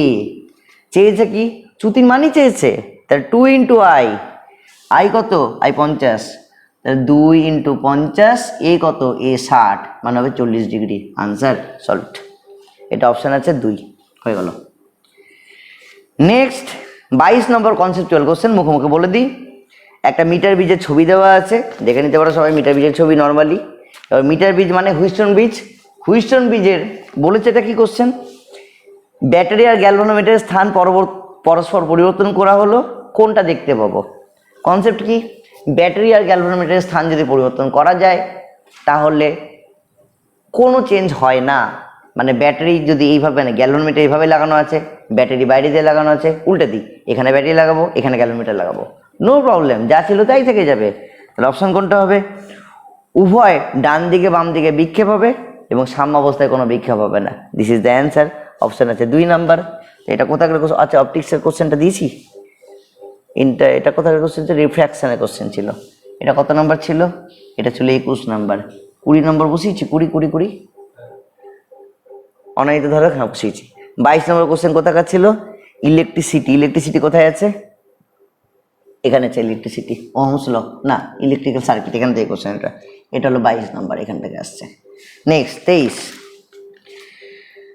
হ্যাঁ, এটা ভয় পাওয়ানো কোশ্চেন। একটা ফ্লাক্সে 2:1 ভরের আর্গন আর ক্লোরিন আছে, মিশ্রণের তাপমাত্রা 27, আরএমএস বেগের অনুপাত কত? আরএমএস বেগ কার কার? আর্গন, তাহলে V argon by V chlorine. কি করতে হবে? আরএমএস বেগের ফর্মুলা কি? আরএমএস বেগের ফর্মুলা √3RT বা কেটি বাই এম। কেন কেটি বললাম? মোল তো বলেনি, নর্মাল বলেছে 2:1 অনুপাতে, কিন্তু তাতে কিছু যায় আসে না, কারণ কে তো কেটে যাবে। উষ্ণতা কত বলেছে? 300 বলে দিয়েছে, মানে 27 ডিগ্রি সেন্টিগ্রেড, দুটাই সেম আছে। তাহলে আমরা কি শুধু এম এর অনুপাত নিয়ে কাজ করে দিলে অঙ্ক হয়ে যাবে। তাহলে V argon by V chlorine কত হবে? √ উল্টা আছে, তাহলে M chlorine by M argon কত হবে? √70 বাই √40, তাহলে উত্তর হবে √7/2। আনসার এটা হলো 2, অপশন 2। অপশন 2তে ম্যাচ করে গেল। নিচে 24 নম্বর theoretical question. PN junction diode যখন সম্মুখ বায়াসে থাকে একটা নির্দিষ্ট ভোল্টেজের থেকে বেশি হলে ডায়োডের প্রবাহ বৃদ্ধি পায়। Option A correct. Option B, এই বৃদ্ধি পাওয়া কারেন্টকে বিপরীত সম্পৃক্ত প্রবাহ বলা হয়। ফরওয়ার্ড বায়াস বলে দিয়েছে, বিপরীত সম্পৃক্ত প্রবাহ কীভাবে হতে পারে? তাহলে এটা ভুল, তাহলে এ ঠিক বি ভুল। অপশনটা কোথায় আছে? অপশনটা আছে 1 নাম্বার, হয়ে গেল উত্তর। নেক্সট চলতরঙ্গের এটা কত? 23 আর কোথায় আসবে? 23 কেটিজিতে আসবে, 23 এখানে আসবে। 24 কি বললাম? 24 হলো পিএন জাংশন ডায়োড, 24 তাহলে এখানে আসবে। আচ্ছা 25 হলো ওয়েভ, 25 এখানে আসবে। একটা চলতরঙ্গের সমীকরণ বলে দেওয়া আছে, চলতরঙ্গের সমীকরণ বলে দেওয়া আছে, কি বলে দেওয়া আছে? y y ব্র্যাকেটে x আর t দেওয়া আছে, x, t 2.0 cos, এখানে হবে 2π। এটা না একটু কঠিন লাগতে পারে যে কোনো কারোর কাছে, কারণ এখানটা যেটা বলেছে দশা পার্থক্য, তো যাদের ফেজের কনসেপ্ট থাকে না তারা এই অঙ্কটা করতে পারবে না, কারণ ফেজ পড়ানো হয় ক্লাস 11-এ, যেখানে সবাই ফাঁকি মারে। তো এই জন্য এই অঙ্কটা সাধারণের কাছে একটু কঠিন। এত ইন্টু x প্লাস 0.35। কি বলেছে কোশ্চেনটাই? 0.5 মিটার দূরত্বে, তার আগে বলা হয়েছে এখানে x আর t, x আছে সেন্টিমিটারে, x আর y সেন্টিমিটারে, এটা আরেকটা ভুল হওয়ার জায়গা। তাহলে 0.5 মিটার মানে কি? 0.5 মিটার মানে 50 সেন্টিমিটার দূরত্বে। তাহলে 50 সেন্টিমিটার বিরুদ্ধে দুটি বিন্দুর মধ্যে দশা পার্থক্য কত? দশাটা চেঞ্জ হচ্ছে কার কার জন্য? দশাটা চেঞ্জ হচ্ছে শুধুমাত্র এই রাশিটার জন্য। তাহলে দশা পার্থক্য কত হবে? 2π ইন্টু 0.008 ইন্টু 50। তাহলে 50 দিয়ে কত হলো? 100 ইন্টু 0.008 ইন্টু পাই। উত্তর কত হবে? দুটা শূন্যর জন্য 0.2 ঘরে এগিয়ে গেল, উত্তর হবে, কাটা তো আর যায় না, যাই হোক, দুটো শূন্যর জন্য 0.2 ঘরে এগিয়ে গেল, উত্তর হবে 0.8 পাই। বাকি কোনো রাশির জন্য তো পেজ পাল্টাচ্ছে না, এইটার জন্য চেঞ্জ হবে না, এটার জন্য চেঞ্জ হবে না, চেঞ্জ শুধুমাত্র ওটা দিয়ে হবে, তাই ওটা দিয়ে অঙ্কটা করতে হবে। উত্তর কী হবে? 0.8 পাই, যেটা কোথায় আছে? যেটা দেওয়া আছে অপশন নাম্বার 1-এ, হয়ে গেল।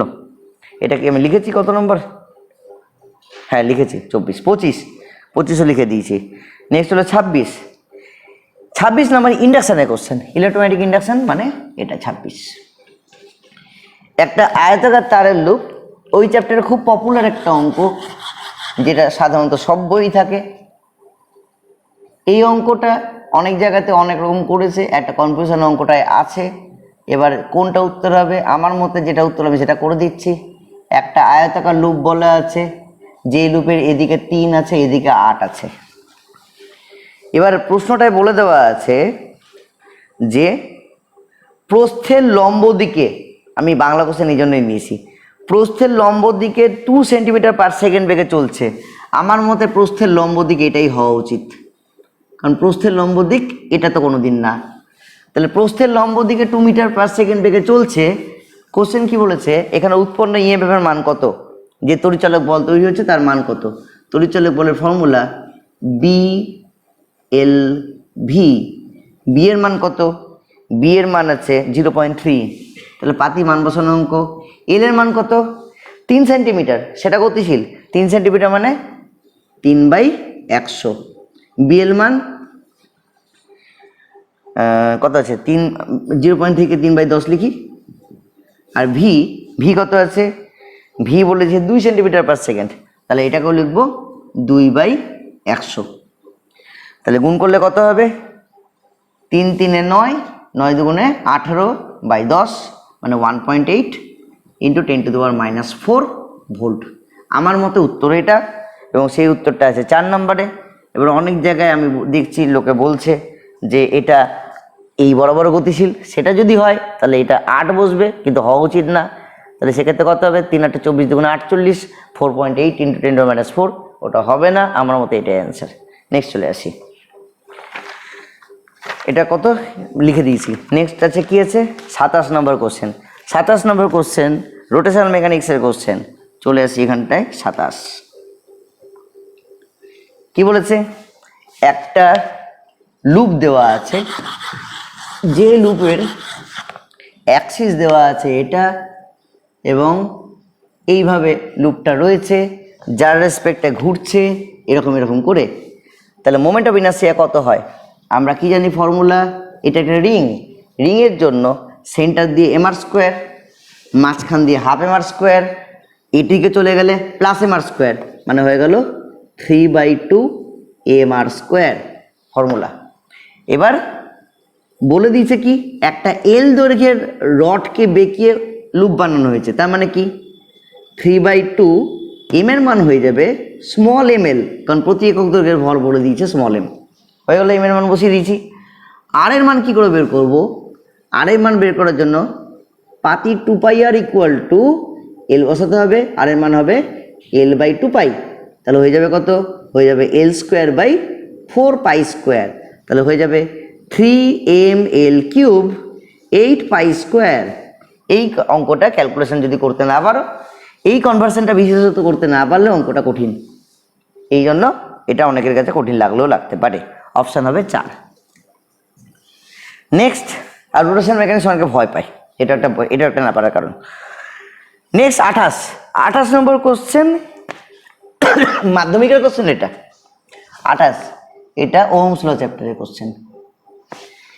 মাধ্যমিকের একটা ফর্মুলা ছিল ইএমএফ = ভি প্লাস আইআর। ফর্মুলায় ফেলো, ভি এর মান বের করো, হয়ে গেল অঙ্ক। 12 ভোল্ট ইএমএফ, ভি জানি না, আই কত, 12 ভোল্ট ইএমএফ 2 ভোল্ট আভ্যন্তরীণ রোধের একটি ব্যাটারির সাথে একটা রোধ যুক্ত করা আছে, বর্তনীতে তড়িৎ প্রবাহ 0.6 অ্যাম্পিয়ার, তাহলে আই মানে 0.6 অ্যাম্পিয়ার, আর এর মান 2, তাহলে 6 × 12 মানে 1.2, ব্যাটারি প্রান্তীয় ভোল্টেজ কত, 12 - 1.2 মানে 10.8, আনসার। তাহলে ভি = 10.8 ভোল্ট। এটা মাধ্যমিকের কোশ্চেন, এটা অতি সহজ একটা কোশ্চেন, মুখে মুখে সলভ হয়ে যাবে। 24 লিখিনি, 24 কোনটা, কোনটা, ওহমস ল, হ্যাঁ এটা 28 হবে। নেক্সট 29, কমন সেন্সের কোশ্চেন, মোশন ইন 1D থেকে এসছে, এখানে 29 করে দেব। কিভাবে, একটা রুলারের কোনো কাজ নেই, একটা দণ্ড উলম্বভাবে পড়ছে। এবার একটা দণ্ড উলম্বভাবে পড়ছে, 5 জন মানুষ রুলারটাকে ধরলো। এবার যে প্রতিক্রিয়াকাল মোশন ইন 1D চ্যাপ্টার ড্রাইভারের প্রতিক্রিয়াকাল দিয়ে পড়ানো আছে, সেখানে প্রথম প্রতিক্রিয়াকাল থাকে, এমনি থিওরি কোথাও নাই, তাই প্রতিক্রিয়াকাল যদি না জানা থাকে তাহলে অঙ্কটা কঠিন, এবং কমন সেন্স দিয়ে পড়লে অঙ্কটা সহজ। তো বিভিন্ন ব্যক্তি বিভিন্ন সময় দণ্ডটাকে ধরছে, জি এর মান দেওয়া আছে, no need to calculate. Question বলেছে এ এর প্রতিক্রিয়াকাল 0.2, বি এর 0.22, সি এর 0.18, ডি এর 0.19, ই এর 0.21। মানে কি, যার প্রতিক্রিয়াকাল যত বেশি সে তত লেটে ধরেছে, তার ক্ষেত্রে দণ্ড তত বেশি চলবে। যার প্রতিক্রিয়াকাল সবচেয়ে কম সেই দণ্ড তাড়াতাড়ি ধরবে, সেই দণ্ড সবচেয়ে কম চলবে। তাহলে আমরা কম থেকে বেশিতে যাই, উত্তর এখানে বেশি থেকে কমে আছে, উল্টে দেবো। কম থেকে বেশি যাওয়া সহজ, মানে ছোটো থেকে বড়তে যাবা। তাহলে সি এর প্রতিক্রিয়াকাল 0.18, তাহলে সি এর জন্য দণ্ড সবচেয়ে কম পড়বে, সি লেস দেন। 18 পরে আছে 19, ডি লেস দেন। 19-এর পরে আছে 20, এ লেস দেন। 20-র পরে আছে 21, ই লেস দেন। 21-এর পরে আছে 22, বি। তাহলে উল্টে দাও, B greater than E greater than A greater than D greater than C. এটা কত নম্বর আছে? BEADC, এটা আছে 3 নাম্বার। মানে সিম্পল একটা দণ্ড উপর থেকে নিচে পড়ছে, এবার মানুষ এখানে দাঁড়িয়ে আছে, এইভাবে দাঁড়াবে না, এইভাবে দাঁড়িয়ে আছে, আর তার কাজ হলো দণ্ডটাকে ধরা। এবার যত তাড়াতাড়ি ধরবে তত কম পড়বে, যত দেরি করে ধরবে তত বেশি পড়বে। এবারে কম্পেয়ার করে বলতে হবে কে কতক্ষণ পর ধরছে, তার ক্ষেত্রে কার জন্য কত বেশি চলেছে। তো সিম্পল একটা কোশ্চেন, কমন সেন্সের কোশ্চেন। 29 নম্বর হয়ে গেল। চলে আসি 30। ঘুরন্ত চাকার কৌণিক বেগ। হ্যাঁ, এই অঙ্কটা রোটেশনাল মেকানিক্সের কোশ্চেন। কত নাম্বার? 30। এটা যদি ক্যালকুলেশন করে করা যায়, ডিটেলস ক্যালকুলেশন, অঙ্কটা অনেক টাইম লাগবে। মানে যদি আমি প্রথাগত নিয়ম মেনে অঙ্কটা করি তাহলে অঙ্কটা করতে অনেক টাইম লাগবে। আমি একটা টেকনিক দিয়ে অঙ্কটা করাচ্ছি, যেটাতে অঙ্কটা খুব সোজা হয়ে যাবে। কি বলেছে? কৌণিক বেগ টি এর মান 10 সেকেন্ড, 10 সেকেন্ড সময়ে 600 RPM, তাহলে ওমেগা 1 কত? 600 RPM। 600 RPM থেকে বেড়ে ওমেগা 2 এর মান 1200 RPM হয়েছে। এবার ওই সময় চাকাটির দ্বারা মোট আবর্তন সংখ্যা, মানে কতবার ঘুরবে সেটা বের করতে হবে। নর্মাল টেকনিক কি? নর্মাল টেকনিক হলো একে রেডিয়ান পার সেকেন্ড, একে রেডিয়ান পার সেকেন্ড কনভার্ট করতে হবে। কনভার্ট করে এখান থেকে ত্বরণ বের করতে হবে। ত্বরণ বের করে থিটা ইকুয়াল টু ইউটি, মানে S equal to UT plus half square formula, সেখানটায় বসিয়ে দিতে হবে। বসিয়ে দিয়ে থিটা বের করতে হবে। থিটা বের করে তাকে আবার কি করতে হবে? 2 পাই দিয়ে ভাগ করতে হবে, তাহলে আবর্তন সংখ্যা বের হবে। এত বড় ক্যালকুলেশন আছে, আমি দেখেছি এক লাইনে ক্যালকুলেশন, এত বড় করতে লাগবে না, একবারে আবর্তন সংখ্যা বেরোবে। কিভাবে? আমি আরপিএমকেও কনভার্ট করবোই না। আরপিএম মানে কি? Rotation per minute. আমার তো রোটেশনই লাগবে, আমি কেন কনভার্ট করবো রেডিয়ান পার সেকেন্ডে? প্রথম কাজ আমি এখানে ছোট করলাম। তাহলে আরপিএমকে মিটারে, মিনিটে অঙ্ক হয় না, সেকেন্ডে অঙ্ক হয়।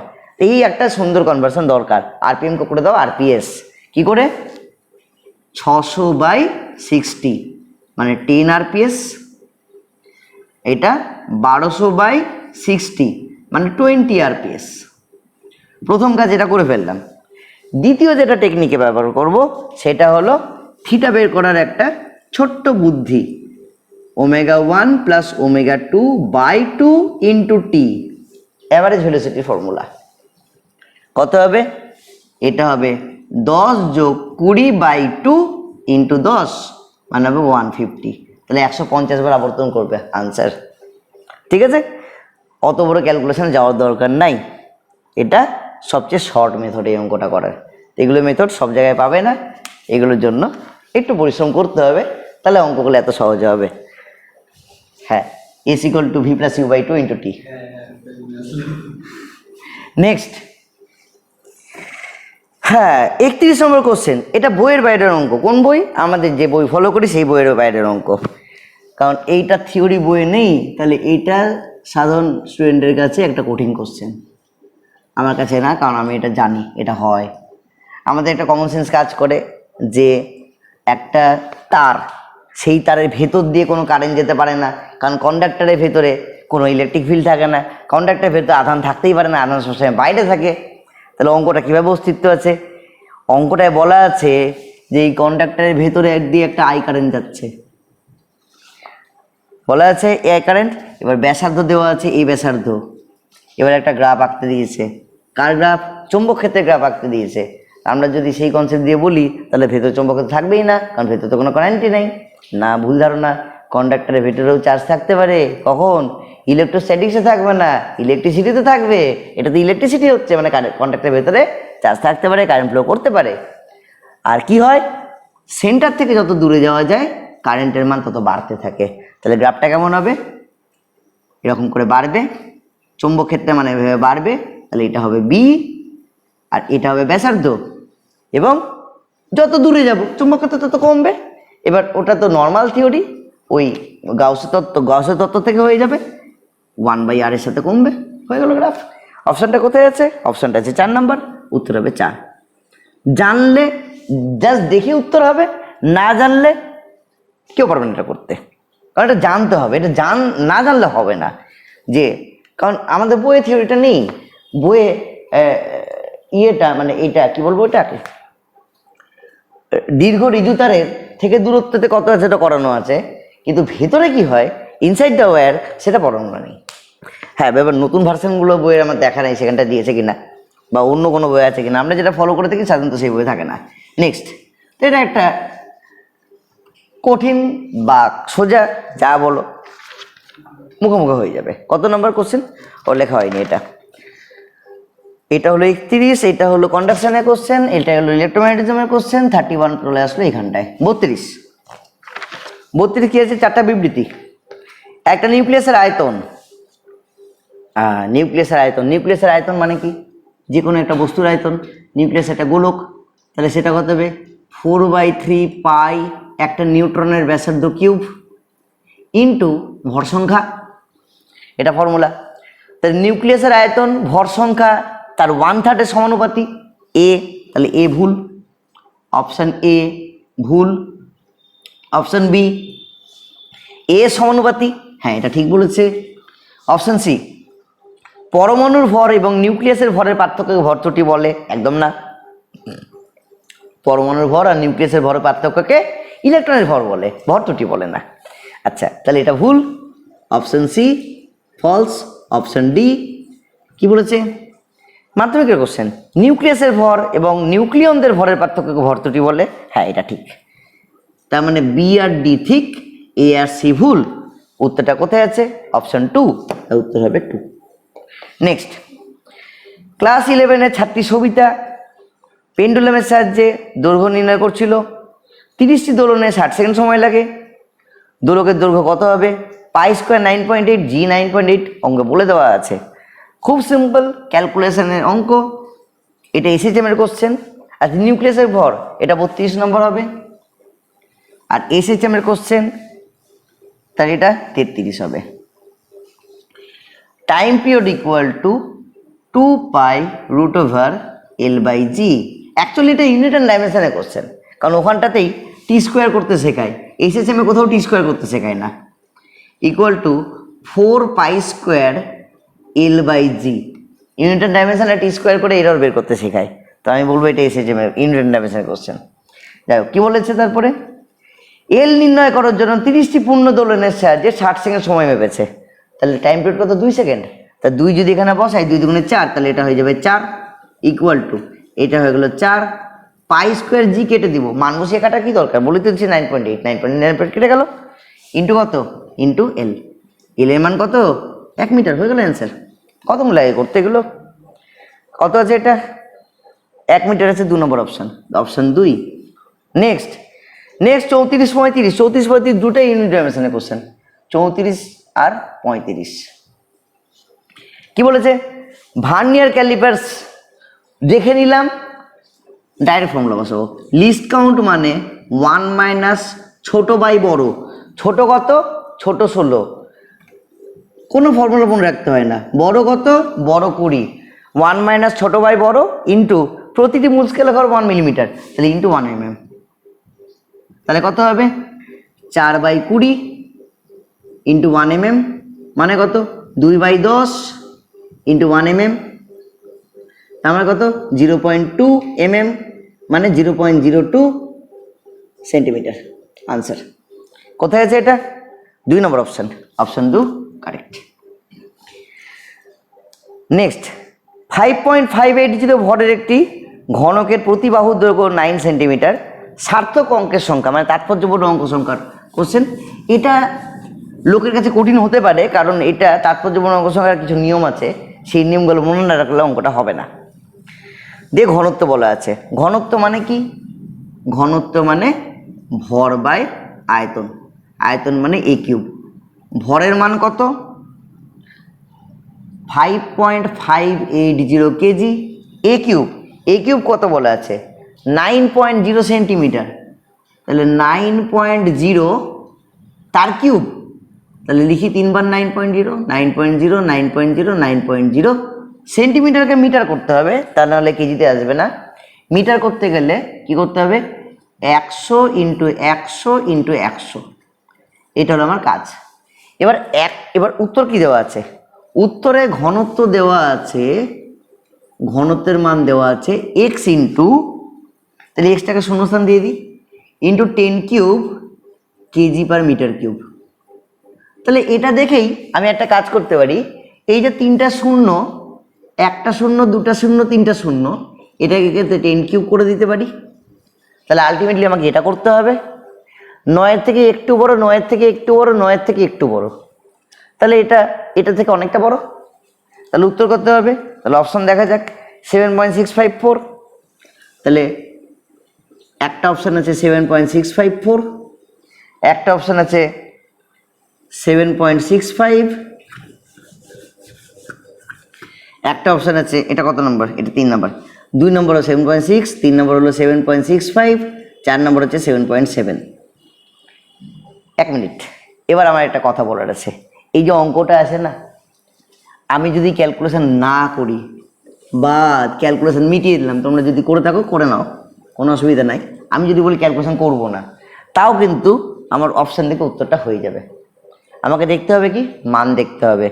একটা মান আছে 5.580, আরেকটা মান আছে 9.0 সেন্টিমিটার।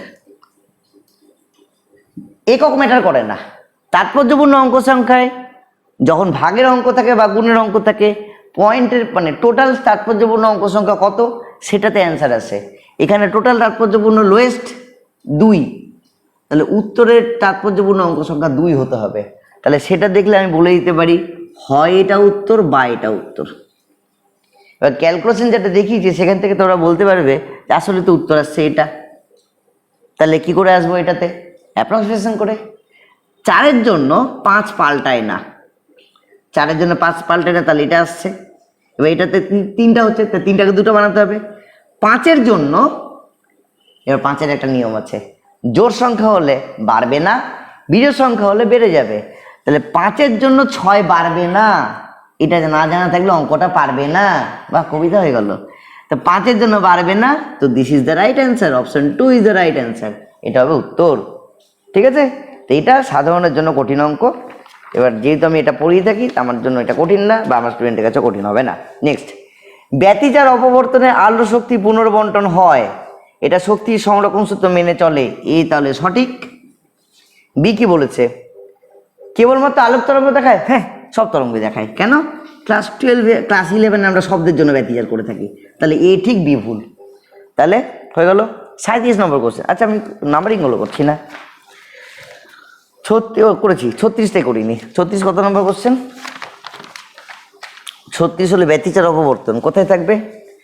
ব্যতিচার অপবর্তন এখানে থাকবে, 36 এখানে থাকবে, দুটো মিলিত কোশ্চেন। 37 capacitor, 37 capacitor. 36 অপশন 2, ও 36 অপশন 3, এ সঠিক বি ভুল। এ সঠিক ভুল দেখলেই বোঝা যাবে। নেক্সট 37 তো মুখোমুখি হবে, মানে করতে পারলে মুখোমুখি হবে, নাহলে তো করে দেখতে হবে। আমি মুখোমুখি করে দিচ্ছি। কিভাবে? ক্যাপাসিটার সার্কিট করে দেখতে হয় নাকি? এটা একটা ক্যাপাসিটার, এটা একটা ক্যাপাসিটার, এটা একটা ক্যাপাসিটার, এটা একটা ক্যাপাসিটার। এবার নিচে ব্যাটারি, এই ব্যাটারি, এখানে একটা ক্যাপাসিটার। এটার মান 2.5, এটা 10, এটা 10, এটা 10, এটা 10, 4টা 10-এর শ্রেণী, মানে 10/4, 10/4 মানে 2.5 প্লাস 2.5 প্যারালাল, মানে কত? 5। তাহলে তুল্যের মান 5 হয়ে গেল। নেক্সট কি বলেছে, কতটা চার্জ যাবে, এটাও 2.5, এটারও তুল্য 2.5, তো দুটোতে সেম চার্জ যাবে। তো কিভাবে চার্জ যাবে, একটা বের করে ফেলি। ভি এর মান কত, ভি এর মান বলছে 50 ভোল্ট, তাহলে চার্জের মান কত, Q equal to CV. C কত, সি হলো 2.5 ইন্টু ভি কত, ভি হলো 50 মাইক্রোকুলাম্ব, গুণ করলে কত হয়, 5 25 125, তাহলে 125 মাইক্রোকুলাম্ব। তাহলে ফাইনাল অ্যান্সার কি হবে, ফাইনাল অ্যান্সার হবে তুল্য ধারা কত 5 আর 125 মাইক্রোকুলাম্ব যদি এখানটায় ঢোকে, 125 মাইক্রোকুলাম্ব তো উপরের ব্রাঞ্চেও যাবে, তাহলে এটাও 125, এটাও 125, এটাও 125, এটাও 125, তার মানে কি সমস্ত ধারকে 125 মাইক্রোকুলাম্ব, 5 মাইক্রোফ্যারাড হলো অ্যান্সার। তাহলে অপশন হবে 4 নম্বরটা, 4 নম্বরটা সঠিক উত্তর। চলে আসি 38 নাম্বার। এটা একটা কনফিউশনের কোশ্চেন হতে পারে, যারা জাস্ট এটা প্রথমত বইয়ে নাই, এটা একটা অঙ্ক কঠিন হওয়ার একটা কারণ যে এই থিওরিটা বইয়ে নাই, এটা এক্সট্রা করে পড়তে হয়। আর যদিও বা থাকে, আমরা যেটা পড়ে থাকি তার সঙ্গে এটা ম্যাচ করবে না। একটা সরল দোলকের গতিশক্তির পরিবর্তনের লেখচিত্র।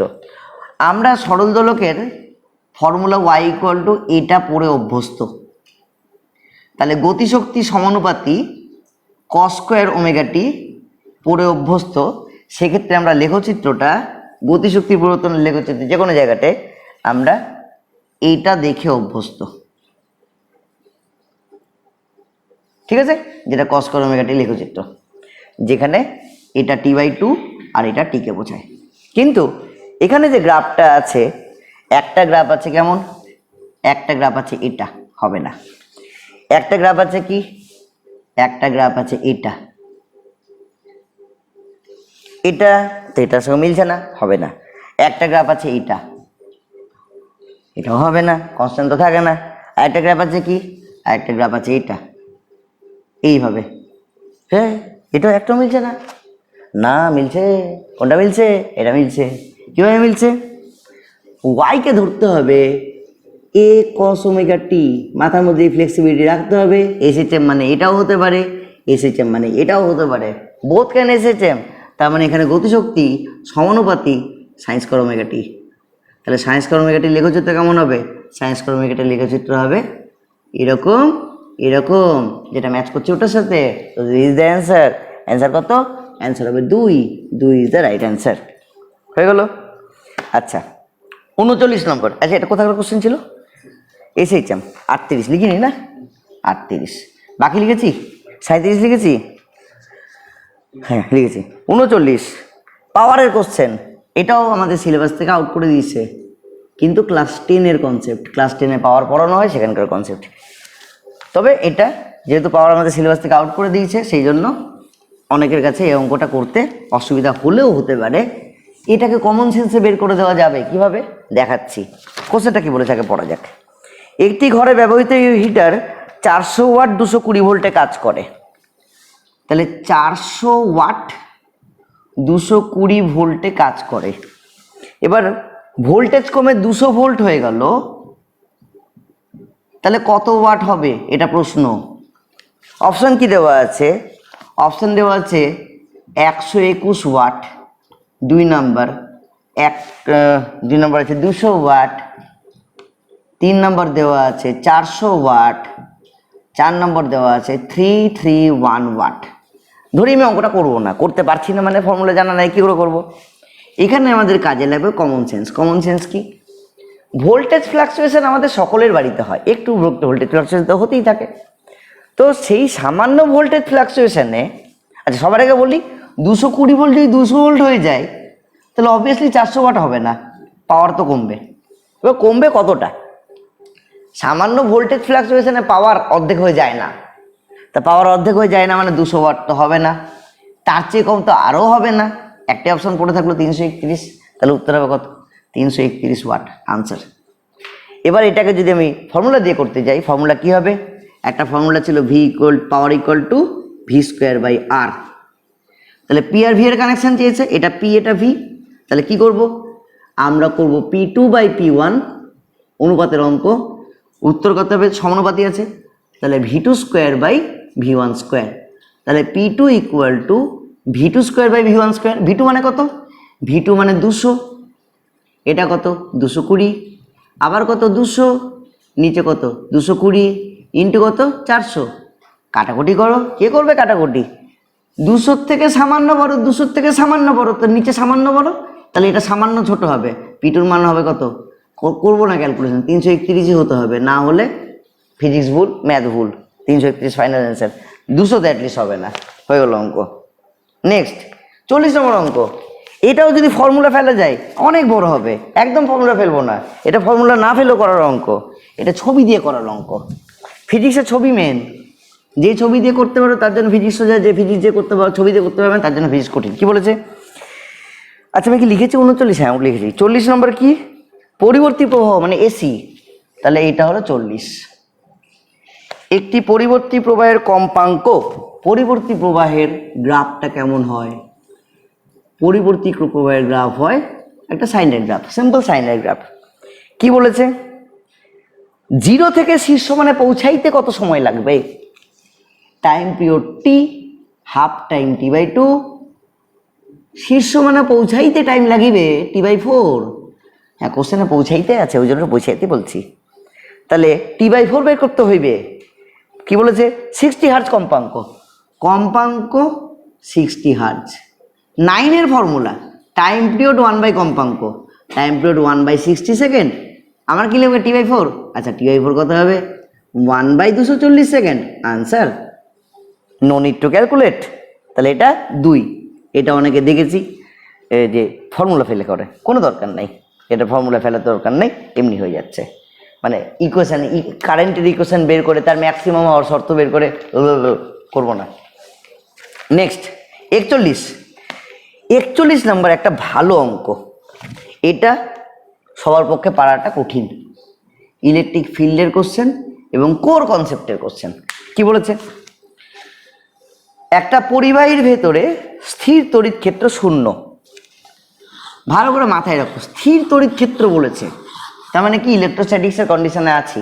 হ্যাঁ তাহলে ঠিক আছে, অপশন এ কারেক্ট, তাহলে এ হলো ট্রু। অপশন বি, একটা আহিত পরিবাহীর পৃষ্ঠতলে তড়িৎ ক্ষেত্র আধানের তলমাত্রিক ঘনত্বের উপর নির্ভর করে না। এটা ভুল। কেন?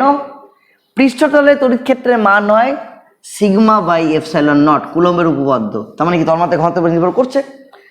তাহলে অপশন বি হলো ভুল। অপশন সি, স্থির অবস্থায়, মানে আবার ইলেকট্রোস্ট্যাটিক্সে চলে আসলাম, কোনো আহিত পরিবাহীর ভেতরে কোনো বাড়তি আধান থাকে না। হ্যাঁ এটা ঠিক, কারণ আমি যে ওটা দেখিয়েছিলাম ওটা ইলেকট্রোস্ট্যাটিক্স ছিল না, ওটা ইলেকট্রিসিটি ছিল। ইলেকট্রিসিটি পরিবাহীর ভেতরে আধান থাকতে পারে কিন্তু ইলেকট্রোস্ট্যাটিক্সে থাকতে পারে না। তাহলে সি নম্বর অপশন ট্রু। ডি, আহিত পরিবাহীর পৃষ্ঠতলে স্থির তড়িৎ ক্ষেত্র তলে অবস্থিত প্রতিটি বিন্দুর সঙ্গে লম্ব। হ্যাঁ এটা বলরেখার ধর্ম, যে তড়িৎ বলরেখা তলের সাথে লম্বভাবে নির্গত হয়, তাহলে বলরেখা তড়িৎ ক্ষেত্রের দিককে বোঝায়, তাহলে এটা ট্রু। ই, আহিত পরিবাহীর ভেতরে স্থির তড়িৎ বিভব 0। ই 0 হয়, তার জন্য ভি কনস্ট্যান্ট হয়, বি 0 হয় না, তাহলে এটা ভুল। ভুল অপশন দেওয়া আছে, তাহলে ই হলো ভুল। তাহলে উত্তর কি হবে? ACD। উত্তর আছে 1 নম্বরে, উত্তর হবে কেবলমাত্র ACD। হয়ে গেল। নেক্সট 42 নম্বর অঙ্কটা একটা প্রবলেমেটিক অঙ্ক, মানে অ্যাকচুয়ালি অঙ্ক না, একটা কলাম ম্যাচিং আছে। 42 আমি লিখি, মাইক্রোওয়েভ, এটা কত? এ। বি হলো ভিজিবল লাইট, ভিজিবল। সি বলেছে কি? গামা রে। ডি বলেছে ইনফ্রারেড। অপশন কি আছে? অপশন আছে পরমাণুর ইলেকট্রনগুলি উচ্চ শক্তি স্তর থেকে নিম্ন শক্তি স্তরে যাচ্ছে, তখন লাইট এমিট করছে, মানে ইলেকট্রন এমিশন। অপশন 2 কি আছে? অপশন 2 আছে নিউক্লিয়াসে তেজস্ক্রিয় ক্ষয়, তাই nuclear decay,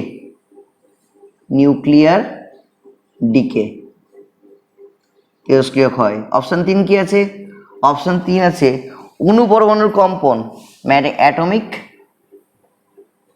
and molecular vibration. এত অবধি ঠিক আছে। 4 নম্বর অপশনটা প্রবলেমেটিক। কি বলেছে? ক্লাইস্ট্রন ভালভ অ্যান্ড ম্যাগনেট্রন ভালভ, এই নামটাই আমি প্রথম শুনেছি, সবাই প্রথম শুনেছে। KLYSTRON অর ম্যাগনেট্রন, এই একটা টার্ম এই অঙ্কটাকে কঠিন করে দেবে, এই মিলানোটাকে কঠিন করে দেবে। কিন্তু বুদ্ধি থাকলে এটা হবে না, কারণ এখানে এতে 2টা 3 2টা 4, বিতে 2টা 1, সিতে 3টা 2, কিন্তু অপশন ডিতে 4 2 3 1 আছে। তা ডিতে আমি যদি খুঁজে বের করি ডি এর উত্তর কি হবে, তাহলে ইনফ্রারেডের উত্তর এদের মধ্যে কোনটা হবে যদি খুঁজে বের করি, তাহলে আমার অপশন হয়ে যাবে ইনফ্রারেড মানে তাপীয় তরঙ্গ। এইচএসে আসা কোশ্চেন ছিল একটা, প্রমাণ করো তাপীয় তরঙ্গ ইনফ্রারেড, সেটা অণুপরমাণু কম্পনের ফলাফল। তাহলে ডি এর সাথে ম্যাচ করবে 3, তাহলে যে অপশনে ডি এর সাথে 3 আছে সেটা হবে আমার ফাইনাল অ্যান্সার, যেটা আছে আমার 4 নম্বরে। হ্যাঁ, ডি এর সাথে 3 ম্যাচ করছে, যেটা আছে আমার 3 নম্বরে, সরি যেটা আছে আমার 3 নম্বরে। তাহলে 3 নম্বর অপশনগুলো কি আছে সেটা দেখে নিই। এ এর সাথে 4, বি এর সাথে আছে কত, বি এর সাথে আছে 1, সি এর সাথে কত, সি এর সাথে 2, ডি এর সাথে কত আছে, ডি এর সাথে 3। এবার এক এক করে মিলাই। ডি এর সাথে 3 তো মিলিয়ে দিয়েছি। এবার কি বলেছে, ভিজিবল লাইট, বোরের তত্ত্ব, ভিজিবল লাইট ইলেকট্রন এমিশনের ফলাফল ম্যাচ করে গেছে বি এর সাথে 1, তা ডি ম্যাচ করলো, বি ম্যাচ করলো। গামা নিউক্লিয় রেডিয়েশনের ফলাফল ক্লাস 10-এ পড়ানো হয়, তাহলে সি এর সাথে ম্যাচ করছে কোনটা, নিউক্লিয়ার ডিকে। বাহ, 3টাই মিলে গেছে। পড়ে থাকলো কি, এই যে মিলিয়ে দেবো এটার সাথে, অবভিয়াসলি এটাই হতে হবে। তাহলে এ এর সাথে 4 মিলে যাবে, আর প্রথম অপশনটা এ এর সাথে 4 মিলে গেল। তো এইভাবে আমরা উদ্ধার পেতে পারি এই কোশ্চেনটা থেকে। কিন্তু নার্ভ ফেল করে গেলে হবে না, কারণ গোটা কোশ্চেন ব্যবহার করে 42 নম্বর অঙ্কটা যদি এটা পড়ে তাহলে মাথায় নার্ভ ফেল করতেই পারে।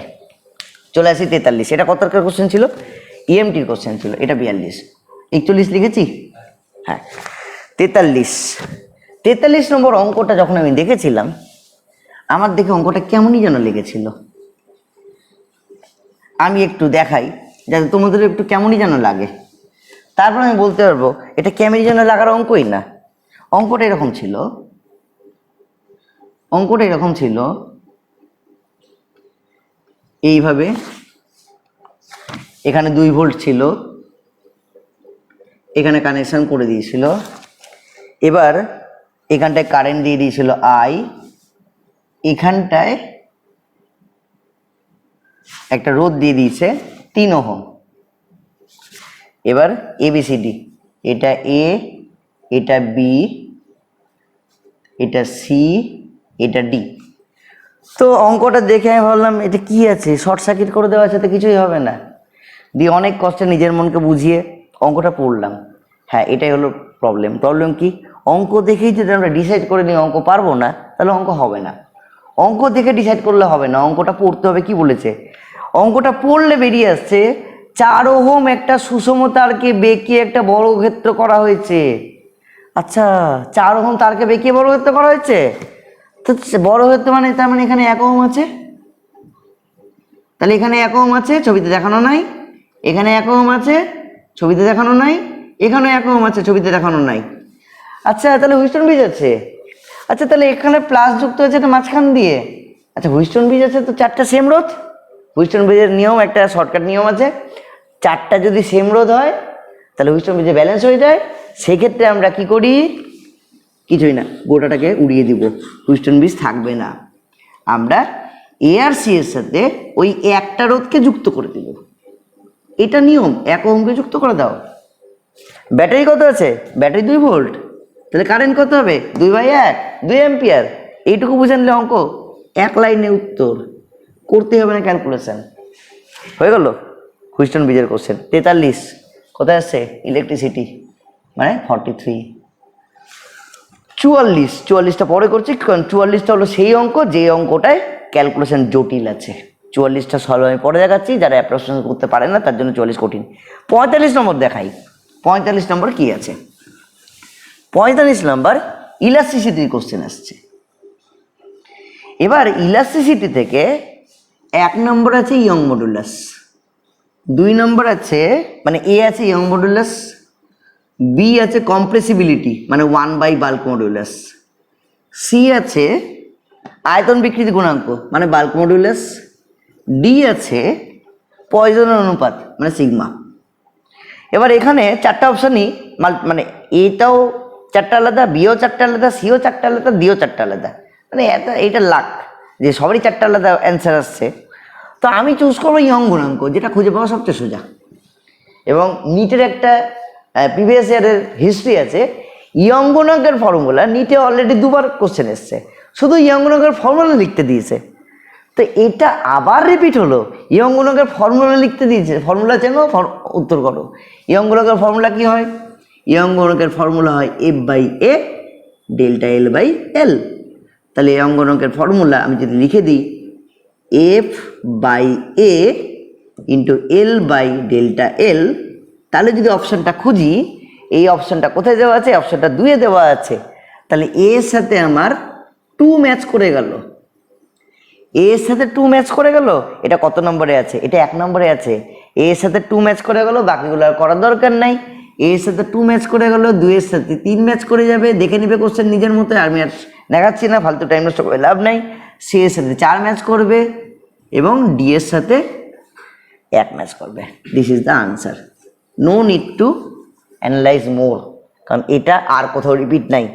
এ ডি এর সাথে মানে ইয়ং মডুলাসের সঙ্গে 2 একটাই অপশানে আছে, সেটা 1 নম্বর, উত্তর হবে 1।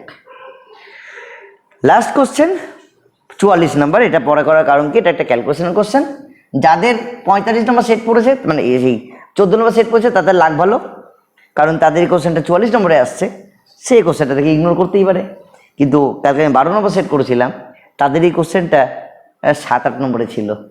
এবার সেই যদি এই অঙ্কটা দেখে প্রথমে, সেই যদি এটা ক্যালকুলেট করতে না পারে, তাহলে তার ক্ষেত্রে ফিজিক্স কোশ্চেন খুব কঠিন, কারণ এটা মিলাতে যথেষ্ট পরিশ্রম করতে হবে। তো এটা নিউক্লিয়াসের কোশ্চেন, তাহলে এটা 44 নম্বর। আমি একটাই কঠিন, অনেকগুলো কঠিন 2-3টা কঠিন বলেছি, এটা হলো তাদের মধ্যে সবচেয়ে কঠিন, কারণ এটা সবচেয়ে ক্যালকুলেটিভ এবং এটা শর্টকাট করার কোনো পদ্ধতি আমি খুঁজে পাইনি ক্যালকুলেশন করা ছাড়া। অজানা নিউক্লিয়াসের ঘনত্ব, ঘনত্ব মানে ভর বাই আয়তন, আয়তন মানে 4/3 পাই r³ অ্যাকচুয়ালি r0³ ইন্টু ভর সংখ্যা। একটু আগে এটা দিয়ে ফর্মুলা লিখেছি। সুতরাং এই সেটে যারা আছে তাদের কিন্তু একটা এক্সট্রা বোনাস অ্যাডভান্টেজ, যে ফর্মুলাটা একবার ইউজ হয়ে যাচ্ছে অলরেডি, সেই ফর্মুলাটা দ্বিতীয়বার লিখছে। তাহলে ঘনত্বের মান কত? ঘনত্বের মান দেওয়া আছে 2.29 × 10⁻17। পরে করি, ভর সংখ্যা চেয়েছে মানে এ কত, তাহলে এ ইকুয়াল টু 3m 4π r0³। এবার মান বসাবো। 3m এর মান কত? রো মিস করেছি না? হ্যাঁ, এম এর মান কত? এম এর মান দেওয়া আছে 19.926 19.926 ইন্টু 10⁻⁻² কেজি। একক মাথায় রাখতে হবে, একক যেন ভুল না হয়। 4π কোশ্চেনে দেওয়া আছে, 4π এর মান 12.56, লিখে দাও 12.56 ইন্টু ঘনত্ব, ঘনত্বের মান 2.29 10⁻17 2.29 ইন্টু 10⁻17। তারপর কত আছে? তারপর আছে r0³ r0 হলো নিউটনের যা বা প্রোটনের ব্যাসার্ধর কিউব। প্রোটনের ব্যাসার্ধ কত? 1.2 10⁻15 মিটার। তার মানে এখানে 1.2 1.2 1.2 তিনবার লিখে দিলাম, -15 উপরে উঠে গেল, +45 হয়ে গেল, 3×15 = 45। এবারে কি করব? ক্যালকুলেশন ভালো করে লক্ষ্য করো।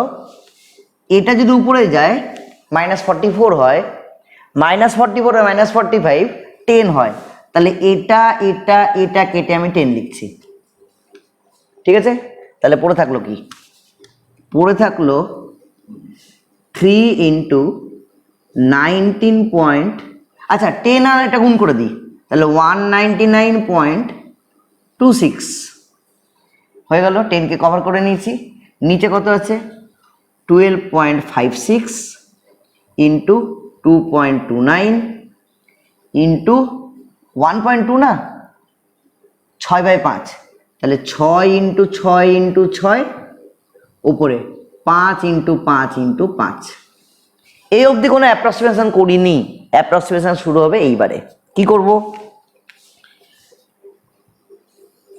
উপরে লিখছি 3 ইন্টু এটাকে লিখছি 200।